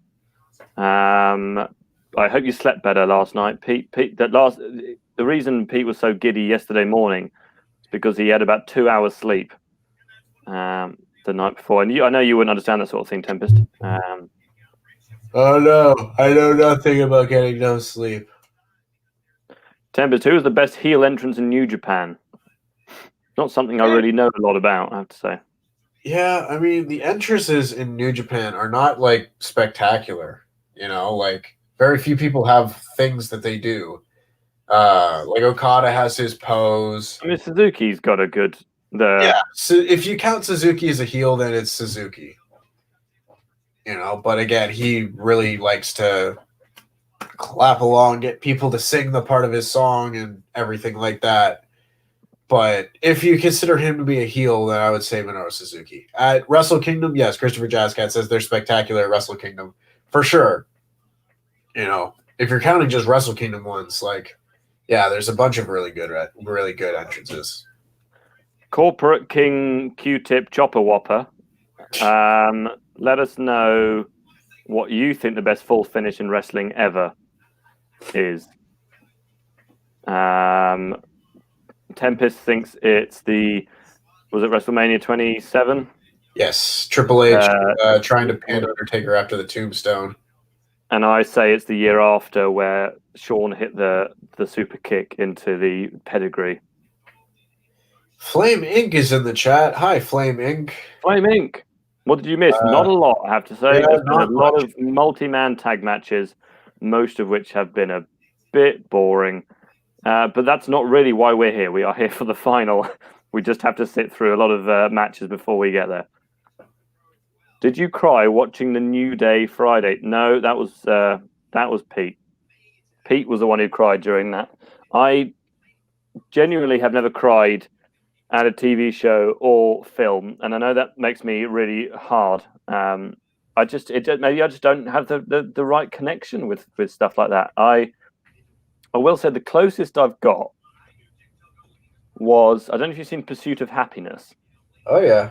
But there is a scene where they're having to sleep in a metro station toilet, and he's having to keep the door shut with his foot. That made me tear up. That was like, whoa, man, that's sad. And also, I watched Onward recently, the Disney Pixar, and it's about how the kid never met his dad, and he's always wanted to, but then he realizes that throughout his whole life, his older brother has been his dad. Like, there wasn't anything nothing I've can relate to, because thankfully I've grown up with a dad and an older brother. But I was like, oh man, that's in the feels, man. Yeah, that really got me. Pete seems to agree with you. WrestleMania, of course he does. So He's a clever man. Oh yeah. STR says WrestleMania 27 was a pathetic WrestleMania. Yeah, it was not good. It was not a very good one. Thankfully, that Triple H Undertaker match was really good. The Alberto. Which one had Snooki? That one, 27. Also. Yeah, it wasn't good. But more importantly, it had Jerry Lawler versus Michael Cole, one of the worst WrestleMania matches of all time. Snooki was great. Oh, yeah. Ace Shock says Nakamura's entrances in New Japan were the best, even though Okada and the T-Rex was awesome. Yes, it was. Yes, Nakamura's entrances at Wrestle Kingdom 8 and 9 were both excellent. Sorry, I was going to say in the chat, let us know what the film that you've cried at most is, and exactly which scene. Barbecue toast. Endgame, all of them. All the scenes in Endgame. Really?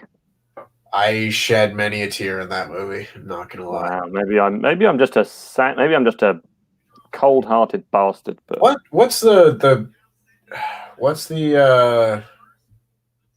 movie with Shailene Woodley, The Fault in Our Stars? Yeah. There's a lot of cancer and eulogies and death in that movie. Yeah, that's sad. But like again, I don't cry. I just get like that's sad. I guess because I know it's not real. Can I tell you something? I made fun of Luke for tearing up watching Tall Girl, but I will say, maybe a month or two ago, I watched Shazam under the influence of some recreational stuff, and I wept during the end of Shazam, which is not. I mean, Luke cries at every film. Yeah, Luke. I mean, I knew someone at school who cried at Madagascar. All right, so I can't relate to that one. I don't think what's the Fast 7. Coco. I'm going to watch Coco soon, Pete. Perks of Being a Wallflower. Has got some pretty sad moments, especially towards the end. I'm not going to obviously ruin any of these films, people. The Notebook, yeah. Senna movie, and the Senna movie is very sad, obviously. Field of Dreams. I haven't seen that, I have to say, but people will come, Ray. Hey, Christopher Jascat, we have got something in common. That's why I can't watch movies either. ADHD. Yeah. If I'm not watching with someone, then I can't watch it. I watch about 10 minutes of it, and then I just go, right, I'm bored. What's next? Oh yeah. Ending of Toy Story 3. Yeah, I think they got a lot of people. Oh yeah. Logan. I haven't seen Logan. Oh yeah. I teared up in Logan. The Rugrats movie when Tommy was going to leave Dill in the jungle. Oh. I was just talking to a friend about that today. I cried at The Room because I was laughing so much. Yeah, fair enough. Yeah. Again, I'm not a laugher at like TV and stuff like that. I will go, or I'll smile, or I'll do like a nose thing where I go, yeah. But I genuinely there's very few things I'd actually go, ha at. Yeah. STR says the last time I cried for wrestling was surprisingly when Kofi lost in the Elimination Chamber. That ovation he got at the end and the last 10 minutes of that match were magical. That was a very good match and very emotional as well. people to tell me some things I should watch that you think will make me cry. I can't do it. Ice Age, when the baby returned to it. Yeah, to be fair. I don't remember Ice Age at all. Oh, it's great. Ice Age 1 is great, and then they ruin it as they usually do with DreamWorks. Just like Shrek was good, Shrek 2 was pretty good, and then the rest was Shrek 2 is amazing. Yeah. Shrek 2 is fantastic. I do like Shrek 2. Like, I remember watching Ice Age 1 in the theaters when I was young. I don't think I've seen it since then, and I don't think I've seen any of the three or four sequels to it. Christopher Jazzcat, absolutely solidarity. I'm hopefully getting my first batch of medication soon so that I can stop forgetting literally everything that ever happened and getting distracted by everything. How do you come up with your name, Tempest? It's clearly the Shakespeare play, says Pete. Yeah, it is the Shakespeare play with Caliban and what's that weird Cupid fella called? Ariel. I named myself after a Yu-Gi-Oh card. I don't know. I would have. What would you have been called if you were a girl, Tempest? I have asked my parents this question before. I would have been Jennifer. That's my sister's name. There you go. I'm your sister. Oh, hey now. Good question. Why is this match still going? Because the heavyweight champion is involved. That's true. Let us know in the chat, what would you have been called had you been born another sex? Oh, Warcaster, I agree. He says, also cry at Avatar The Last Airbender on 2 different episodes, Tales of Basin Xe and Sozin's Comment, Part 1, 2, whatever. The bit where Zuko and Iroh reunite. Those are all cartoons, Pete. Grow up. No, up yours. That show is amazing. It's one of the best shows ever made, ever. Oh, Danielle, that's a cute name, Brian. But yes, Leaves from the Vine gets me every time, man. I like. Oh, Abhinav would have been called Arya. That's a nice name. I like that. Jordan would have been Jordan. Carol would have been James. I prefer Carol, I have to say. James would have been a strange name for a girl. I would have had the same name. My parents are lazy. Wait, you would have been called 130. Were you named after the time of day you were born? Oh, the game's over. The game's over. The match is over. Evil has tapped out Bushi. With the Scorpion Deathlock. Wow, Naito just keeps losing. Oh, was that it? Was that it, Pete? You're just trying to come in and plug your channel? Come back in about half an hour, Pete, and watch the final with us. I don't think it'll be a half hour. Kevin, you're not even watching. You're just here to chill out with us. I would have been adopted, says Zack Gowan's leg. Adopted by another person without a leg. Mm. Well, it looks like we're getting this match again at some point. Which, honestly, I don't see again. It's Dick Togo. It's Batista's Dick Togo. And some truly terrible selling there from Naito.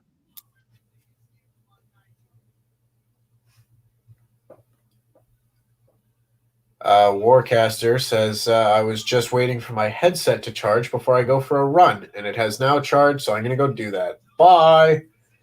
Bye, Pete. Use those little legs. Run around. Edge retiring and returning both made me cry. I've got to say, the Daniel Bryan return, that got me, but it didn't make me cry. That was probably the last time I cried watching wrestling. I could be wrong. Nothing else really comes to mind. But Edge retiring made me cry. I shed like a single tear.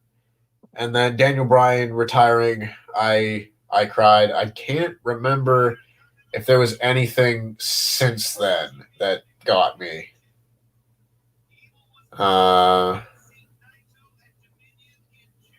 Yeah, nothing really comes to mind.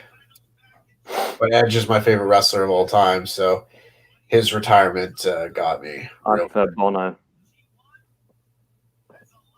Did you get it? Hilarious. I got Get it. Yeah. Thanks. Ah, itchy ear. I cried tears of anger when Brock won Money in the Bank. Yeah, I probably was the same when during last year's Hell in a Cell. Andrew Causey says, or Cozy, either way, says, Tempest, were you watching around Eddie's passing? That was sad. I was not. I have But it was sad. I have gone back and watched like the tribute show and everything, and honestly, that still does make me tear up. But I was not watching wrestling in 2005. No. When Jordan cried, Jordan sniffed, and Becky announced pregnancy. Well, what were you sniffing? Maybe don't admit it. He should start. Sniffled, maybe. Osprey should start a faction with Eagles and Gabriel Kidd, says Ahmed Ismail. Yeah, I think everyone watching Eddie, the announcement live was pretty heartbreaking. I have to say, he was far too young. Actually, no, this happened before the Daniel Bryan thing. But when Dusty Rhodes died, I shed a tear during the promo package they played for him. But that was before the Daniel Bryan thing, so. I'm just an emotionless bastard. Although I have to say, if someone else cries near me, then I start crying. If my girlfriend cries, I just immediately start crying. I'm like, it's just like empathetic tears. Or if my friend starts crying, I'm like, oh, no. Like I'm trying to be supportive, but then I start crying, and we're just supporting each other for no reason. Yeah, interesting. Gotcha Teen says, I cried when Game of Thrones ends, and it says now your watch has ended. I cried at the end of Game of Thrones because of how bad it was. Yeah, I cried at about sort of a few episodes into season 8 when I realized that they were ruining one of my favorite shows of all time. Yep. Kind of unrelated because I didn't cry watching it, but I watched all of Euphoria season 1 again for the second time. That show's fantastic. I cannot recommend it enough.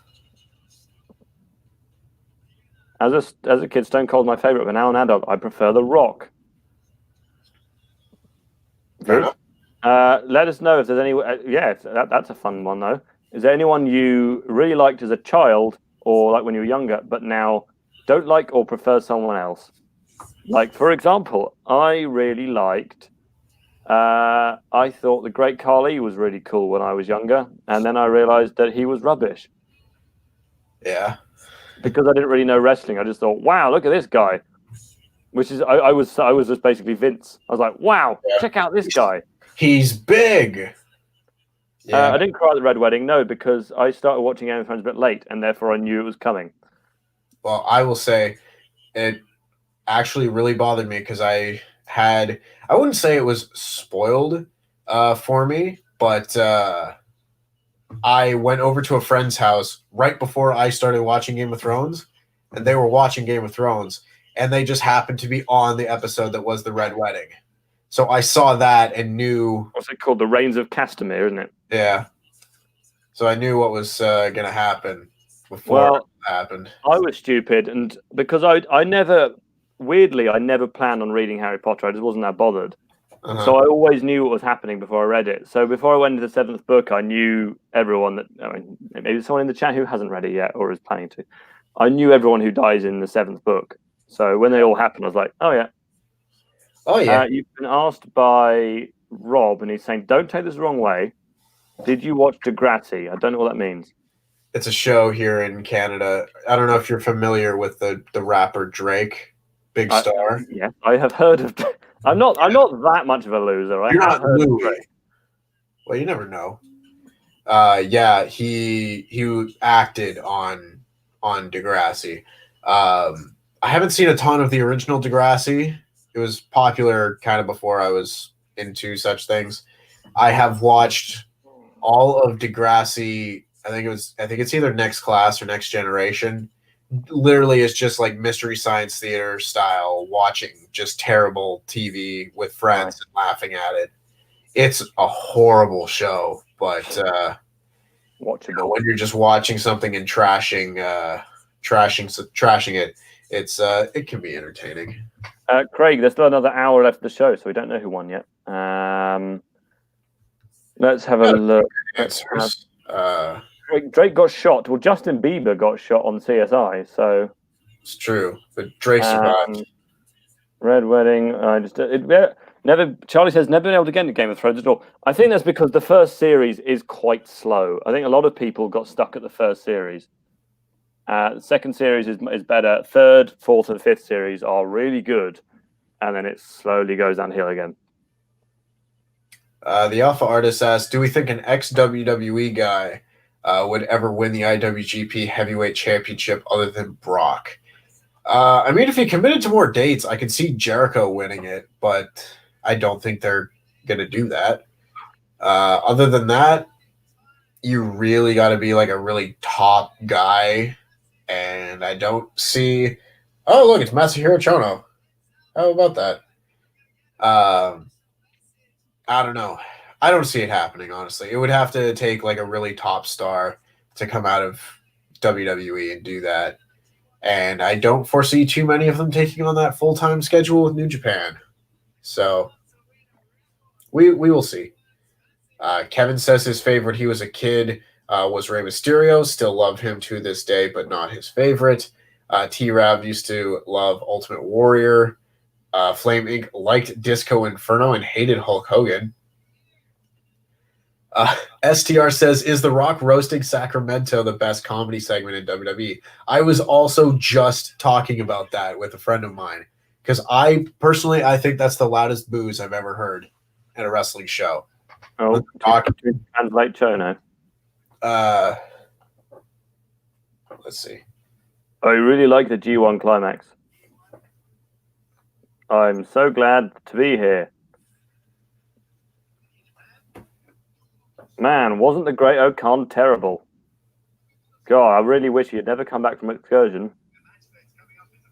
Wow, the match coming up is very special. This year, it's been an awful lot of challenges and troubled times.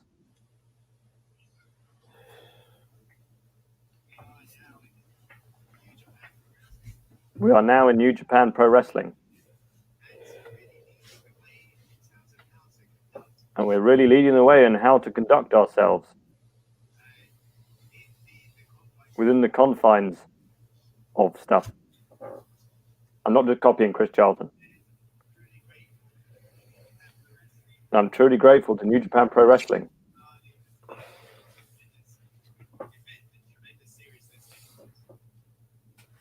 A lot of people are saying I'm terrible.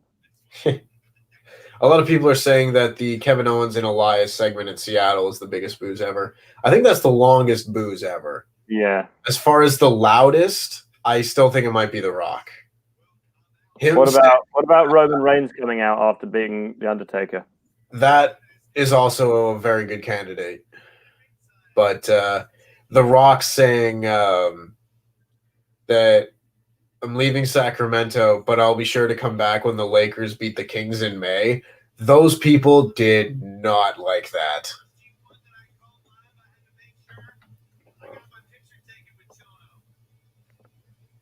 Chono.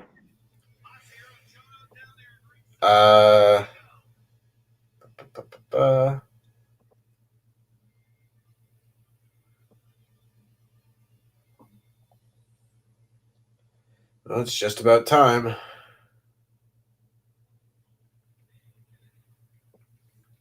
I'm not sure I watched that Rock said about Sacramento. I'm going to watch it now. You absolutely should. It's an excellent segment. I think that's the go-home show for WrestleMania 19. No, I have seen it. Let's have a look. And Reese says, The Rock's 2003 Toronto promo, too. Hot crowd, phenomenal stuff. Shout out to Toronto. Yay, hooray, Toronto. That's where we live. We live in Toronto. It's The Rock. He was fantastic. Flaming says one night stand the entire match with Cena and RVD.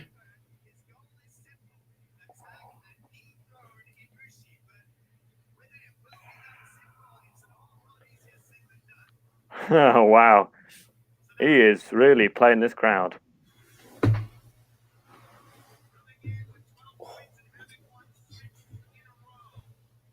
You know, people are also correct here. Abhinav and Christopher Jazzcat are saying Shawn Michaels in Montreal in 2005. That is another very good choice. I like how he's not playing the guitar, but the music's still going. Yeah. Jordan King says we pronounce it Toronto. Yes. Toronto. But The Rock pronounces it as Toronto.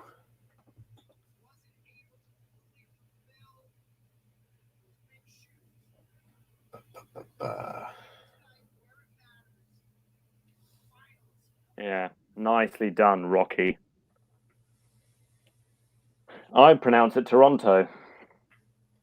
There you go. From here. Everything just kind of flows together when you say it often enough. It's just Toronto. Wait, are we already at the final? Oh, yeah. This is it. This is the main event. The main event's going to be 54 minutes long. I doubt it. It'll probably be 30, and then you get a promo. And Christopher Jazzcat says CM Punk signing his WWE contract on the Ring of Honor Championship belt. That was a shoot, too. That is true heel heat. What's that? When CM Punk signed his WWE contract when he was working for Ring of Honor, he signed it on a show physically on the Ring of Honor Championship belt. Nice. It's a baller move. Everyone, quickly share this on all your respective Twitter to your many followers. Let's get this as many people watching as possible. Yes. Holy smokes. 15 notifications on Twitter.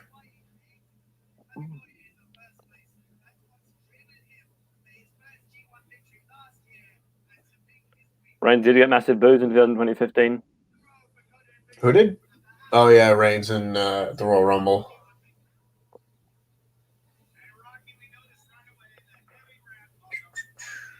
All right, we may just watch this match and commentate on it a lot. So apologies if we listen to or read fewer of your chats through the match.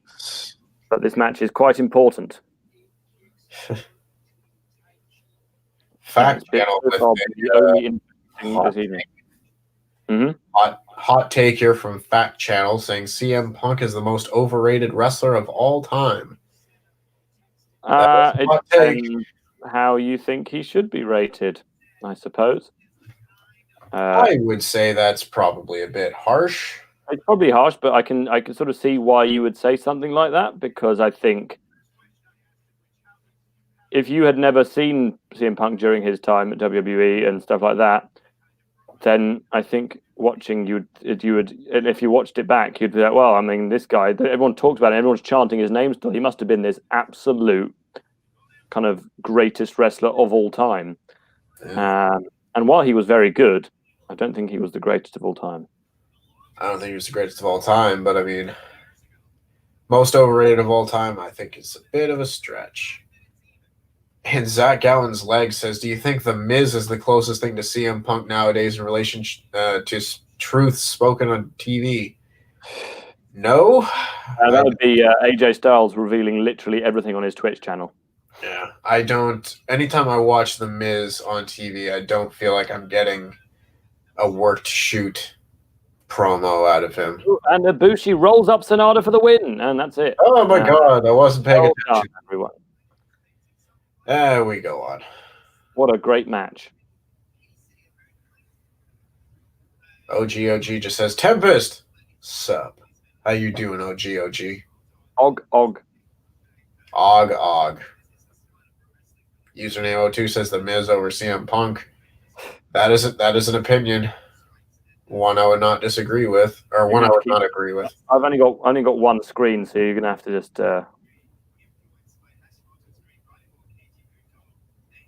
Okay. You're gonna have to do all the chats. That's fine. Abhinav says, hot take, Bullet Club is better now than it was under the Elite, because with the Elite, it was like Chaos is now just a bunch of individuals and not an actual faction. All right. I don't know. I can't necessarily say that is completely true. I mean, there was definitely a bit more chaotic. There was stuff going on, but you know, the Elite was definitely a faction, and guys like Tamatanga, Tangaloa, and Bad Luck Fale, you know, those guys were definitely part of a faction, but there were a bunch of other people who just kind of like came in and out. Flame Inc. says, Tempest, does New Japan have 10-second or less surprise squash matches? Well, Haruki Goto beat Toriano in 18 seconds in the G1. Otherwise, I don't think they really have like 10-second or less matches, but you know, they'll do really quick matches from time to time.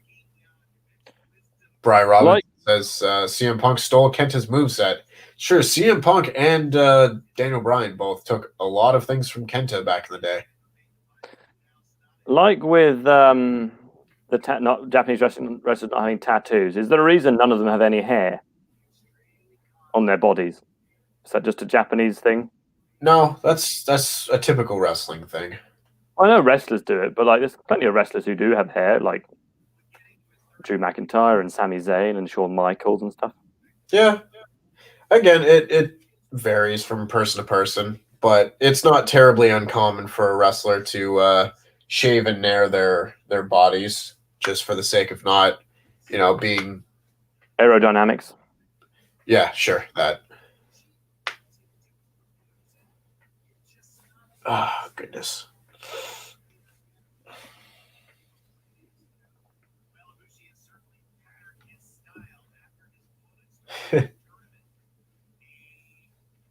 Gatecrasher Forever says this match will end in a time limit draw, and they will both headline different nights of Wrestle Kingdom.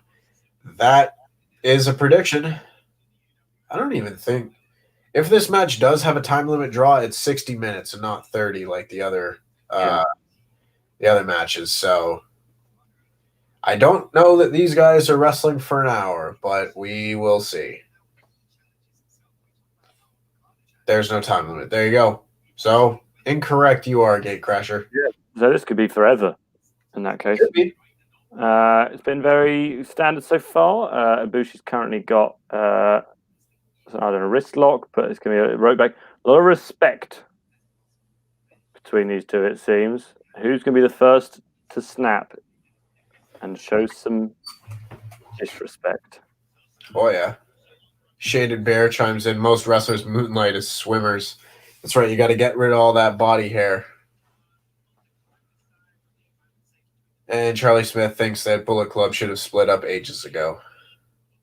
Yes, but all those T-shirts. How would they have sold them all?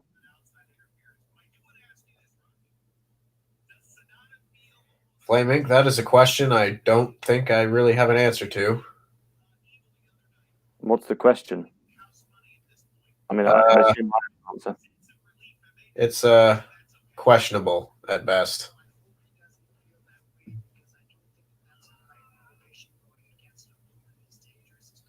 I'm going to read it. You knock yourself out. And why aren't more what? I don't know what that means. Yeah, I don't know quite what you're asking there, Flame Inc. I mean, if you're spending your time Googling that sort of thing, then... Kevin asks, will there be 2 nights for Wrestle Kingdom next year? Yes, they announced that earlier in the show.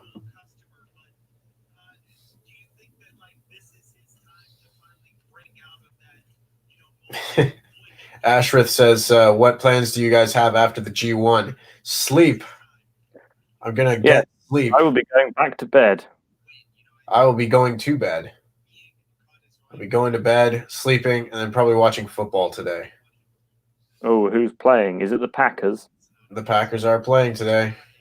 Oh, who are the Packers playing? Is it the Jaguars? It is not, but close. That would have been a good guess, wouldn't it? The Panthers. It would have been. It's well, no, the Panthers are a hockey team. No, the Carolina Panthers. They're a. Oh yeah, that's a football team. There's two Panthers. I was thinking still Florida based, but no, they are playing the Tampa Bay Buccaneers. Oh, Tom Brady. I know team names. You know who Tom Brady is. Most women in wrestling have small. It's like you're really on a tangent here. It doesn't. Well, first of all, it doesn't matter. Yeah. And well, because if we really have to answer, it's because muscle. Really, a lot of the time, fatty tissue can turn into muscle. There you go. That is the reason. I'm not sure it's anything you should really be researched. It's that hard. Yeah, it's an athletic body type. It's the same reason you don't get a lot of people in the Olympics doing sprinting with large chests or anything like that. It's just it's that kind of body type. Simply, they have gotten away from having WWE women's wrestlers be like model-esque. You know, there was clearly a change of the perception at a certain point away where most of the wrestlers didn't necessarily have to go and get, breast implants and things like that. There was a change in the philosophy of how they were being presented. So for the betterment of all of that, where it's like it's not necessary like it once was. That should be good. I did watch the match yesterday, Kevin, and I am still furious.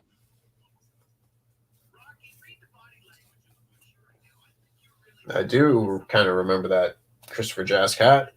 I'm not sure why he got a ton of heat for it. He says, remember when Meltzer got a ton of heat for mentioning that WWE women's wrestlers were pressured to get breast implants in order to get called up. I don't know why he got heat for that because, I've heard a number of women's wrestlers kind of confirm that. So, yeah, I know. Yeah, Abhinav, no, I will not say let's go Bruins. I will not say that for you. Hey, he's your biggest fan. You got to say it.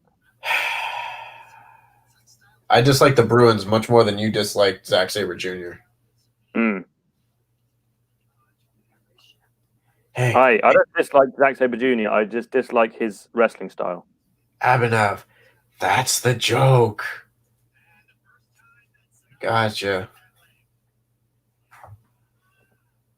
Charlie Smith says, when the AEW New Japan Alliance happens, I hope they do a Bullet Club invasion storyline or have them heavy in AEW. I would love to see a Blood and Guts War Games match between whoever's left in the Elite and like the Jay White Tamatonga Bullet Club. I think that would be very fun. Oh, that was interesting.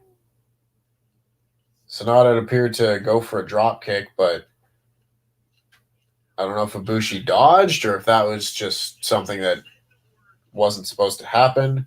Looked like Ibushi kind of bumped his head. Yeah, well, Ibushi bumps his head a lot. Yeah, he does.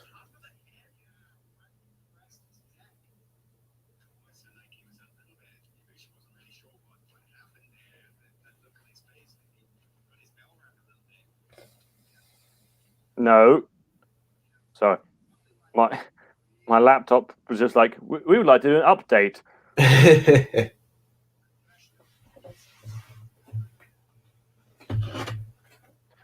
Please don't injure Kota any more than he has to.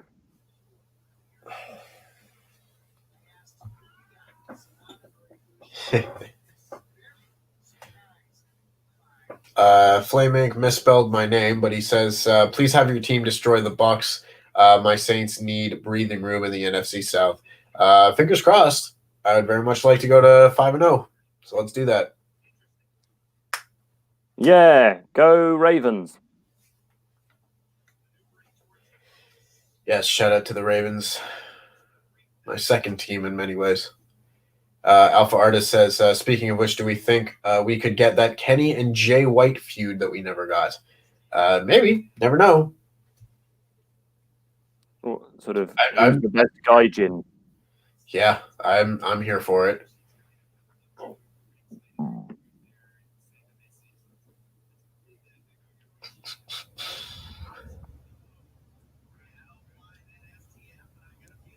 It's the STF. John Cena.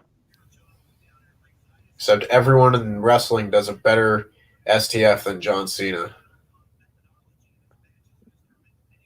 You just hate WWE, that's all. Oh, yeah. It's like everyone I've seen in WWE who does an STF does a better STF than John Cena.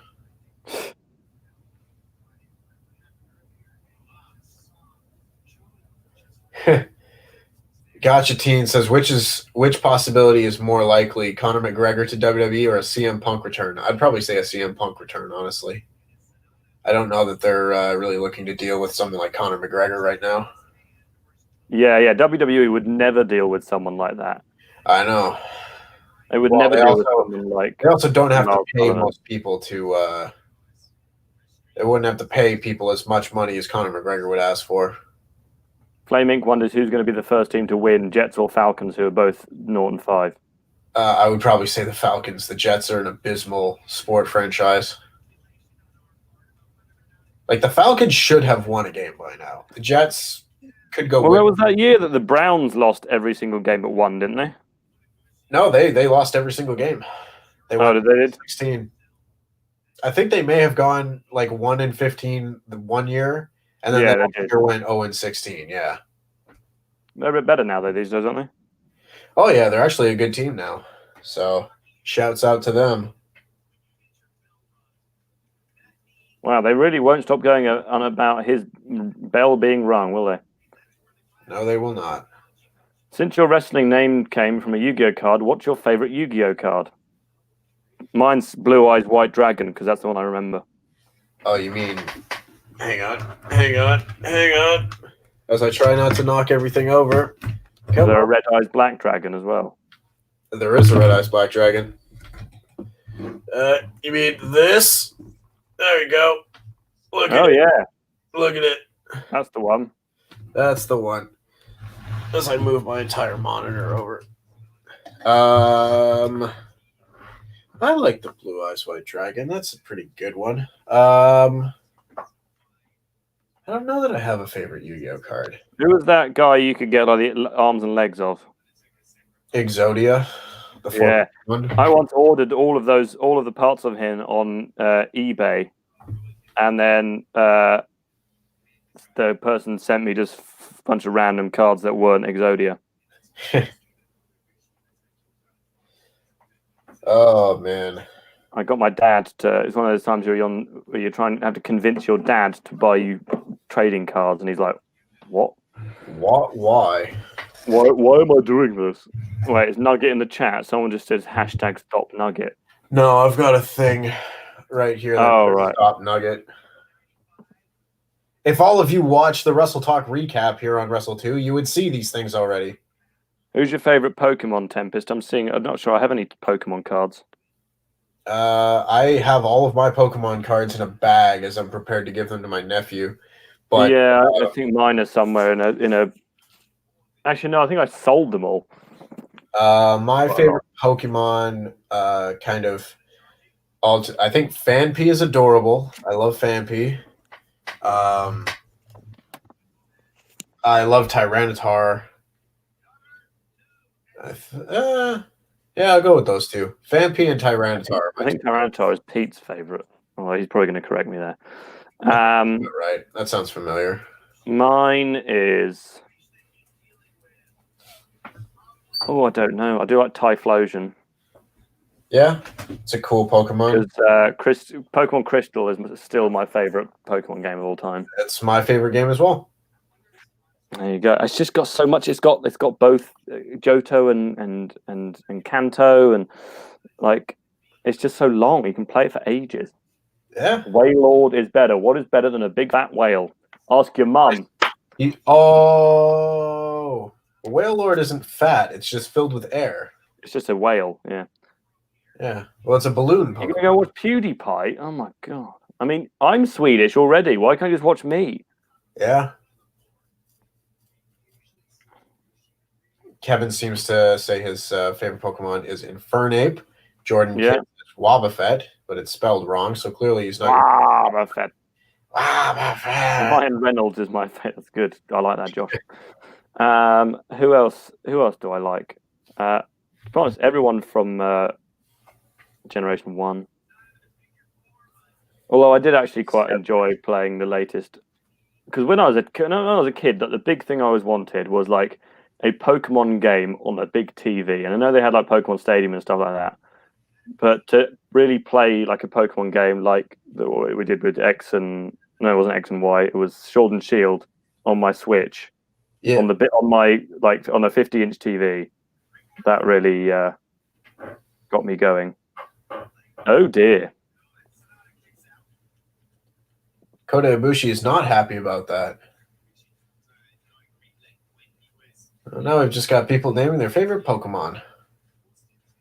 Flaming says Eevee or Vulpix. I like both of those choices. Machamp. Julie Hornsberg says Machamp because gives no further reasoning.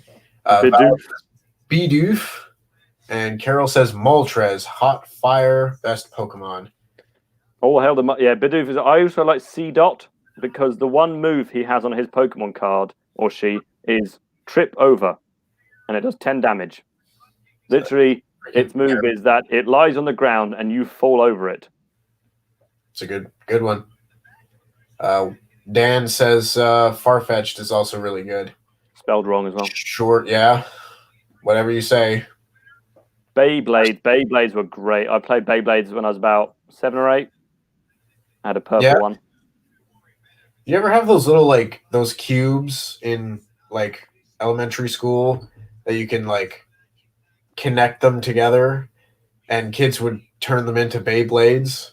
You just turn them into a top, and all right, I guess this is a Canada thing. Wrestling. I sent you a private message there, Tempest. I don't know if you saw that. Oh goodness. Oh dear. Oh goodness, that's not good.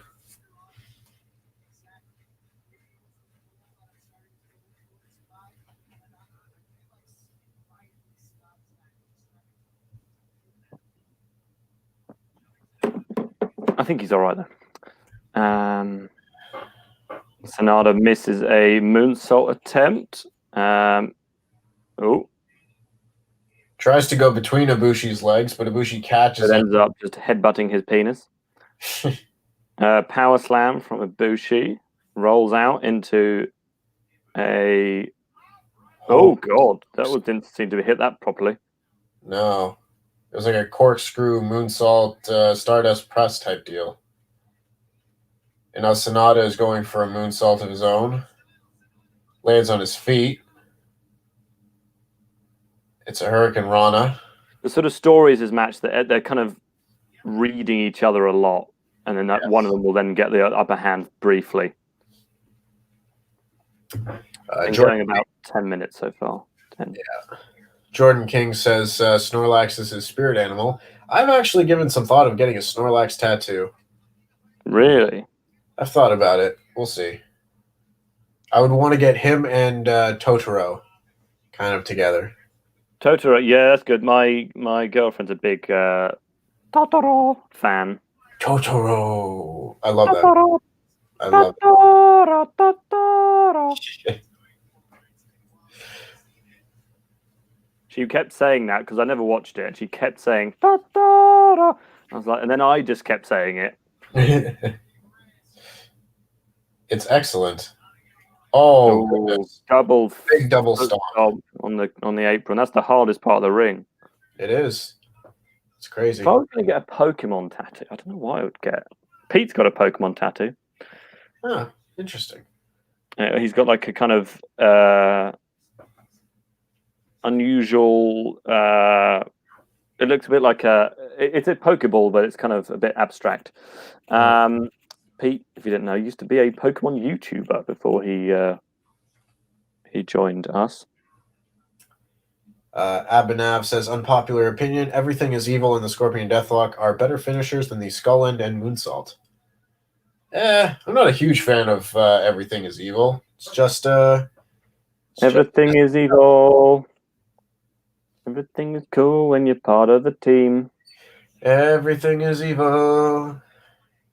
When you live. Can I splash you with my Phoenix, says Charlie Smith. You can do that to Tempest, certainly. I'd rather you didn't. Only if you spell Phoenix right. Yeah, that does say Phoenix.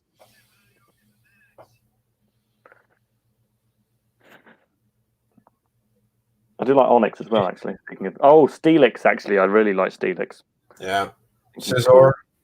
All the steel type Pokemon they I do like Steelix, although they're completely useless. It's like you could do like a level 1 Charmander could do Ember to a level 100 Steelix, and Steelix would still faint. Yeah. Christopher Jazzcat says, in this match, I think Ibushi is the hardest part of the ring. Yeah. One of my favorite parts of Pokemon games is when you just completely overpower all your Pokemon. You walk into the gym and like defeat every single one with one move. Or like you go to the Elite Four and beat the champion with one move on every single Pokemon. He goes, it just happened. We had a great battle, but finally you have come out on top. I was like, no, mate, I beat you in like 30 seconds. Yeah. I wish there were like Pokemon could do some coding to sort of time the match, and then like Lance, the Dragon Master, could just go, "Oh, mate, you effing spanked me there. God, I'm useless." Yeah.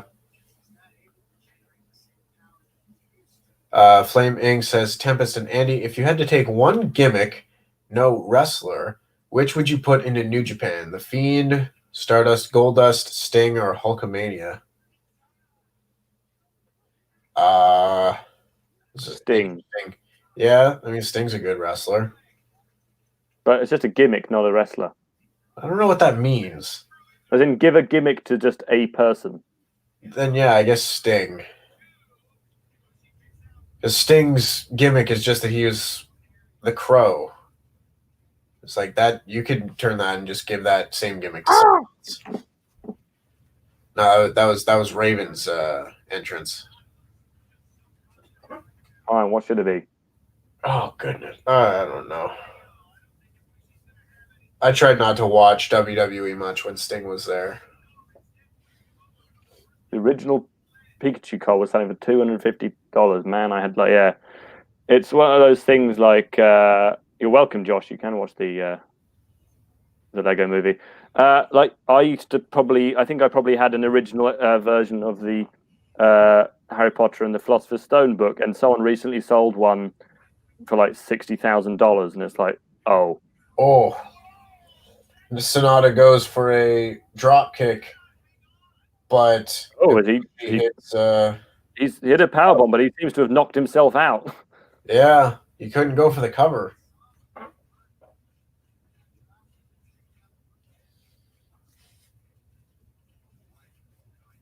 I mean, I feel like he was supposed to do something else there, but he just kind of fainted.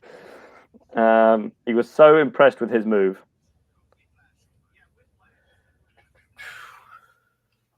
Flaming says Crystal Onyx. I remember that episode. Episode of Pokemon where they find Crystal Onyx. But it's like all those things in it. You, oh man, if only I had bought Bitcoin when it was worth $1, or if only I had invested in Amazon stock, that kind of thing. It's like, well, you didn't. Otherwise, you'd be rich right now. 1, 2, Just no, it wasn't really a near fall, but a 2 count. Flaming's asking if you've got a lady partner. Currently, I wouldn't say a Mrs. Tempest, but I am currently seeing someone. Yes, A Miss Tempest. Sure. My girlfriend has started calling me Randrew instead of Randy. Because for those who don't know, my actual name is Andrew. I know. Crazy. I was always Andrew until I was about 16, and then I became Andy. And then when I joined WrestleTalk is when I became Randy. Well, Tiger's in your lungs. If she ever does plan to become a wrestler, I doubt it. She can use the name Temptress. I think that's a cool tag name. That is good. What? Charlie, I'm not sure I understand your message. Jobber JJ, you might have 10 people on Twitter who claim that they have Bitcoin. That's the sort of thing. I get emails all the time saying, I have millions of Bitcoin. Would you like some for $5? All you have to do is enter your personal details and your blood type. What was that move? I have no idea. Has Ibushi been knocked out, actually, like earlier in the match? When they were honestly, this match has been kind of like a half step off. Yeah. If Ibushi did get kind of knocked loopy a little bit in that first little exchange there with the missed dropkick, it wouldn't completely surprise me.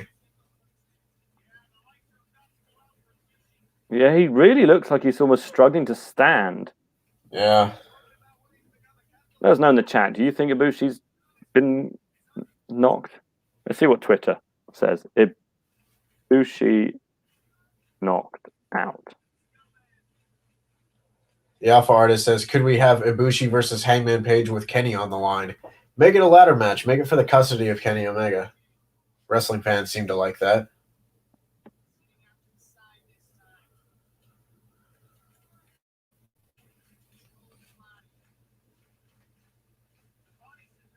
No one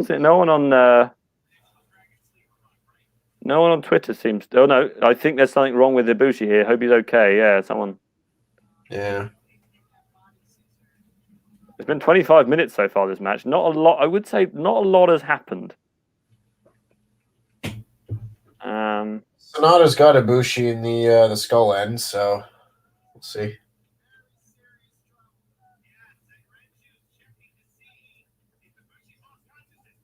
Oh, Sonata, what are you doing? He was about to win there. Oh, what an idiot. Yeah, that's what he does. Sonata, you moron. You were just about to win that. Jordan King with a good point. Ibushi versus Hangman did happen in Supercard of Honor back in 2018. Is Ollie now known by you guys as Ollie? How many rounds are there left, Davis? That's a long name to say. I'm afraid not. Yeah, Meltzer will give it 7 stars. Like we were saying earlier, it's just his opinion. He won't give it 7 stars. No. People don't have to be so salty about one man's rating system. Yeah, this whole... I thought Kenny Omega versus Okada was a 1-star match. Come at me, bro. Ooh, hot take. You know, it is what it is, man. But this narrative of running knee, the Beaumaye kicks out pretty easily in 2. It wasn't a near fall, I would say. Yeah. Oh, is he going to go for the camo guy?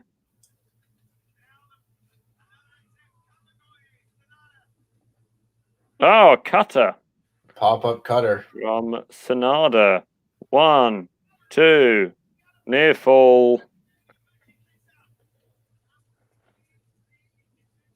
Oh, he's going for another. Is he going for the reverse?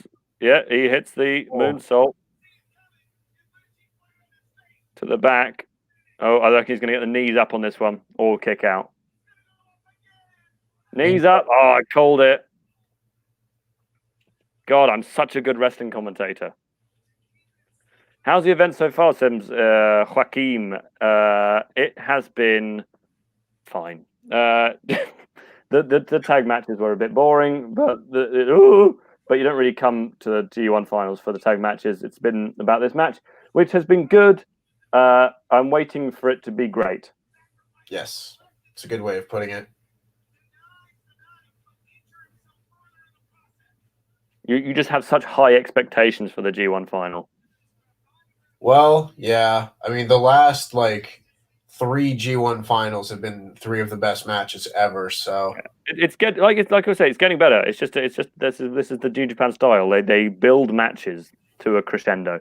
And Yeah. Carol, I agree. I should be one of the main commentators on SmackDown. It's just everything has been a bit sloppy. You would say, like that. It just took a while for them to do that move.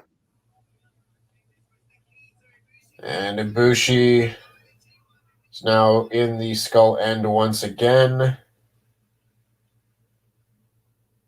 Oh, but he rolls out of it.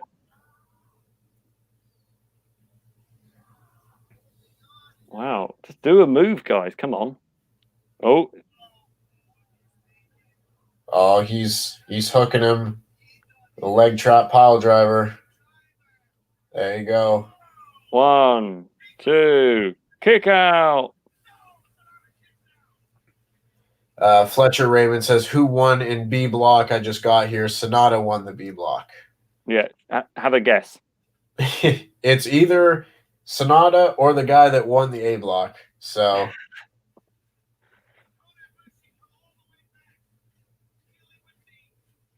Ibushi's second wind coming.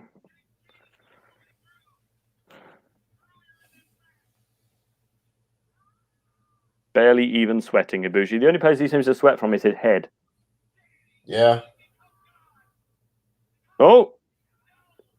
1, 2. Oh. Oh. Going. Oh no. Sonata blocks it. That's a fun little block spot. Yeah. Crossing his own arms. 1, 2. No. Oof. I mean, these matches generally don't end with a roll-up, do they? I would think 1, 2, 3. Oh my God. No.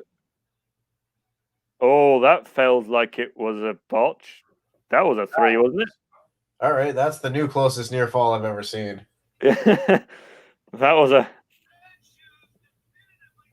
Holy smokes. Yeah, that felt like a mistake. Oh no, they screwed it again. Is there something wrong with Ibushi? He keeps muffing up moves. I was gonna say it looked like Sonata was going for It looks like his legs have gone.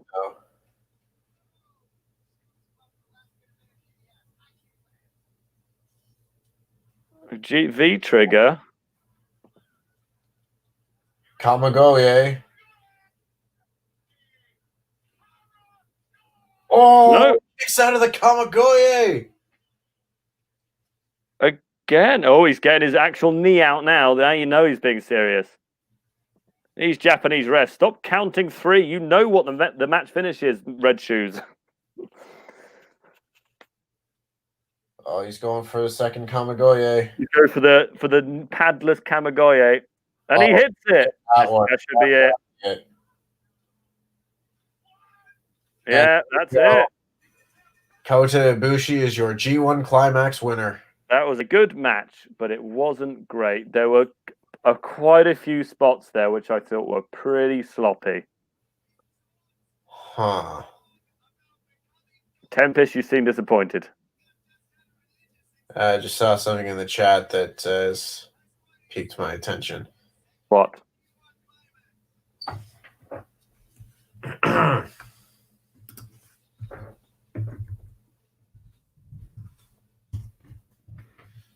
Oh. 1 sec.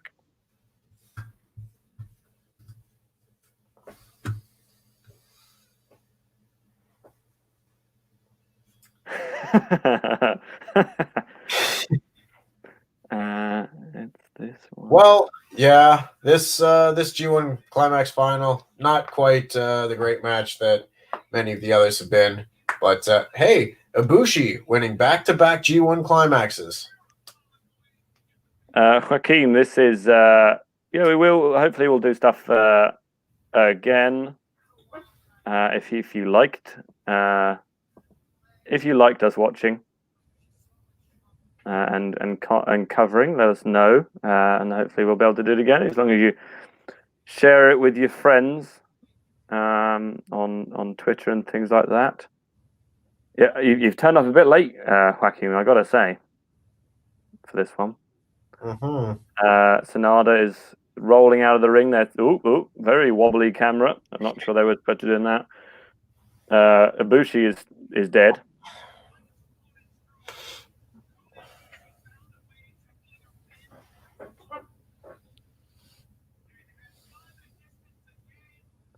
Well, it was good to have you, Jordan.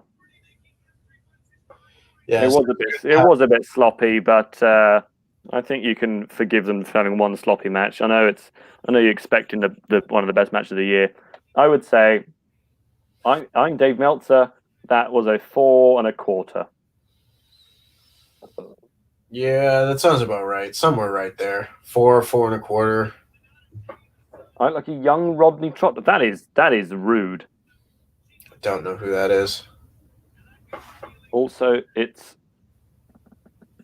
Joachim, like Joachim Anderson, is it? Okay, well, remember that. I thought it might be Antonio, like Joachim Anderson, personally, but we'll have to see. Yeah. Christopher Jazzcat seems to agree. It's about 4 stars.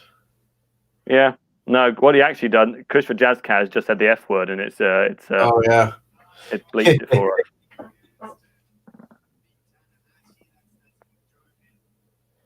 Well, I guess we're not seeing the match between Ibushi and Tanahashi at the Tokyo Dome like I thought we might, but well, what I've got to say is it did seem at some point like Ibushi's legs went from underneath him. Yeah.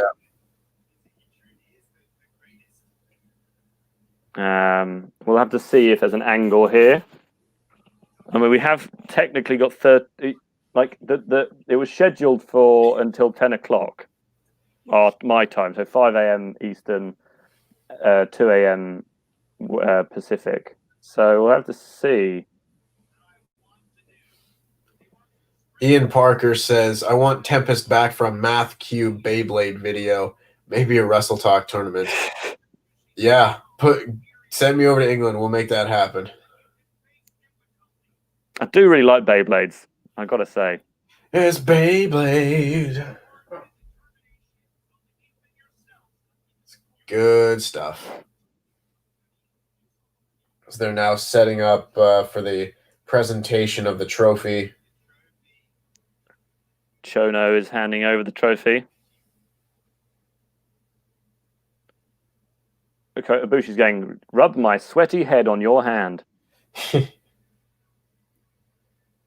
Well, he's done it again. 2 years in a row. T-Rav says, what if Ibushi is just doing great selling? Well, at some point, if you are detracting from your own match through your selling, I don't think the selling's that great. So I don't think that was the case, but you never know. Ibushi literally is struggling to stand up by the looks of it. Like they were saying earlier, he got his bell rung. Yeah, he seems very wobbly. Doesn't seem to know where he is exactly. Yeah, he can't put pressure on that other leg.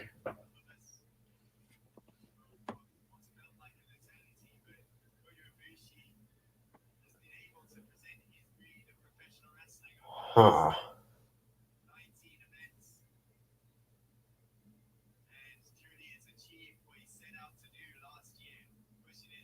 Josh Tilley says Tempest to win the G1 2021. If you put a bet on that, that is a long shot at best. But Joaquim says, also heard you guys talking about behavior and crossing the line. Was that movie reference or something happened yesterday? Yeah, no, there was someone across the line. Whack. You are a good actor, Hakeem, I've got to say.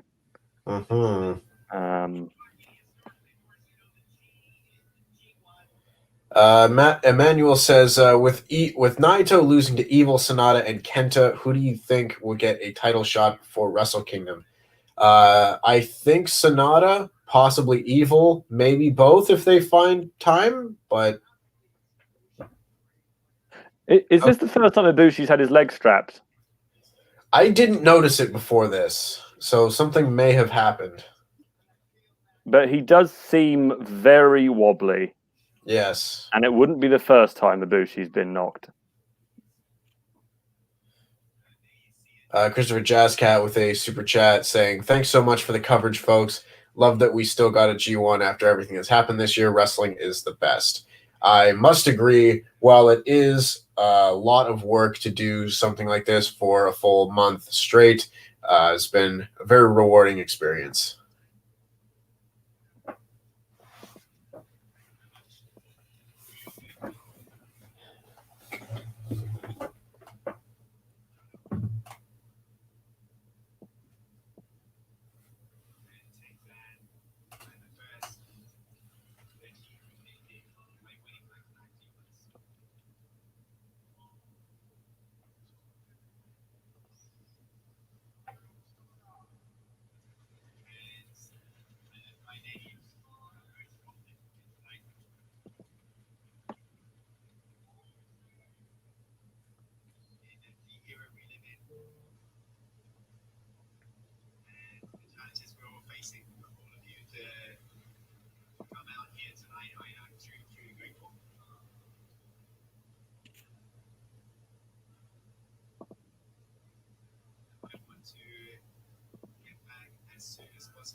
Hi, Joachim.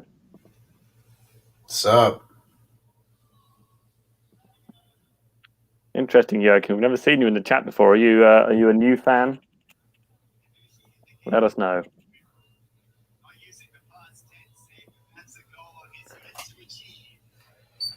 Well, there you go. The confetti has fallen. Yeah, but we'll have to wait and see whether that's the end.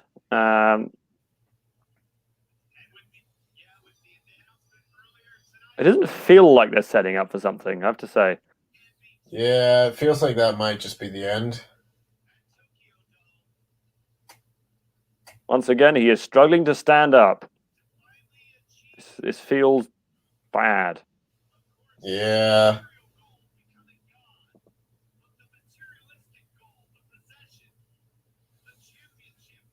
It's kind of like out on his feet.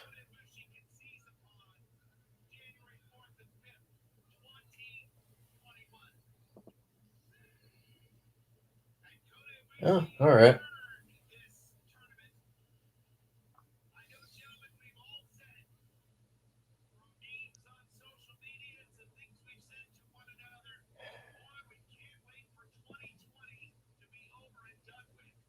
Yeah, no kidding.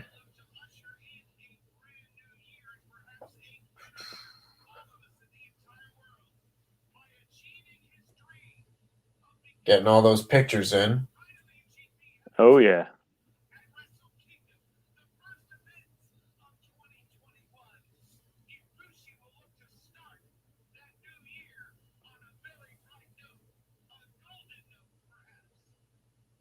All right, well, that's probably about it. Probably it. Just maybe they don't want to kick him anymore, just in case. Yeah, it looks like that's about it. He's making his way out. Yeah, we will just wait just until the screen goes black, just in case, because that'd be very annoying if we turned off now and it turned out it was wasn't it. Kenny Omega showed up and shocked everyone. That would be very interesting, and a shame that we would have missed it, but doesn't look like that is the case.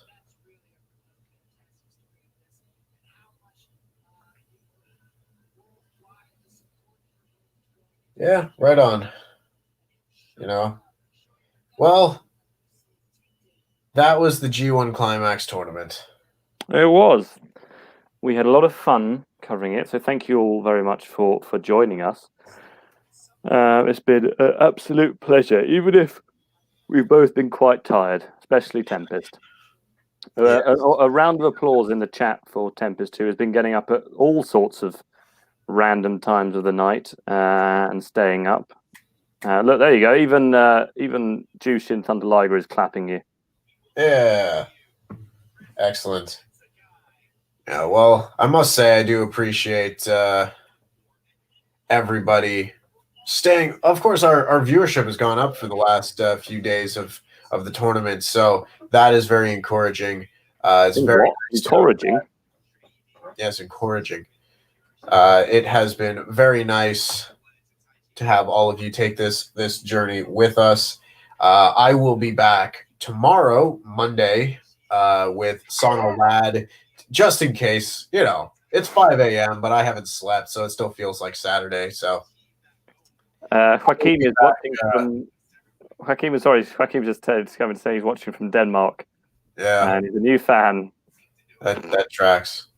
But yes, I will be back Monday, 10 a.m. Eastern, 3 p.m. British time, with Sono Lad breaking down the A and B block finals, as well as like the last week or so of the tournament, and of course our overall thoughts of what the G1 Climax 30 tournament ended up being.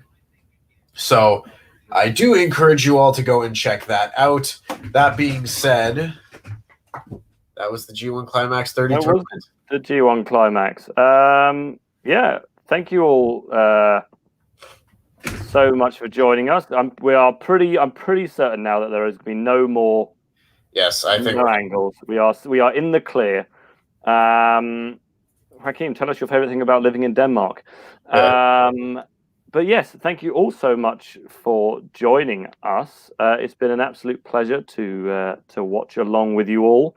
But that is it for this year. We will, of course, hopefully be coming back with some more New Japan stuff. We probably won't be covering the best of the Super Juniors, but there are plenty of more big shows to cover. We will certainly be back for Wrestle Kingdom on January the 4th and 5th. Jordan King, there you go. There's a rolled R.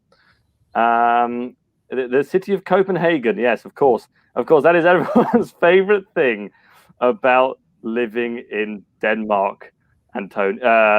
Joachim, you are obviously very Danish.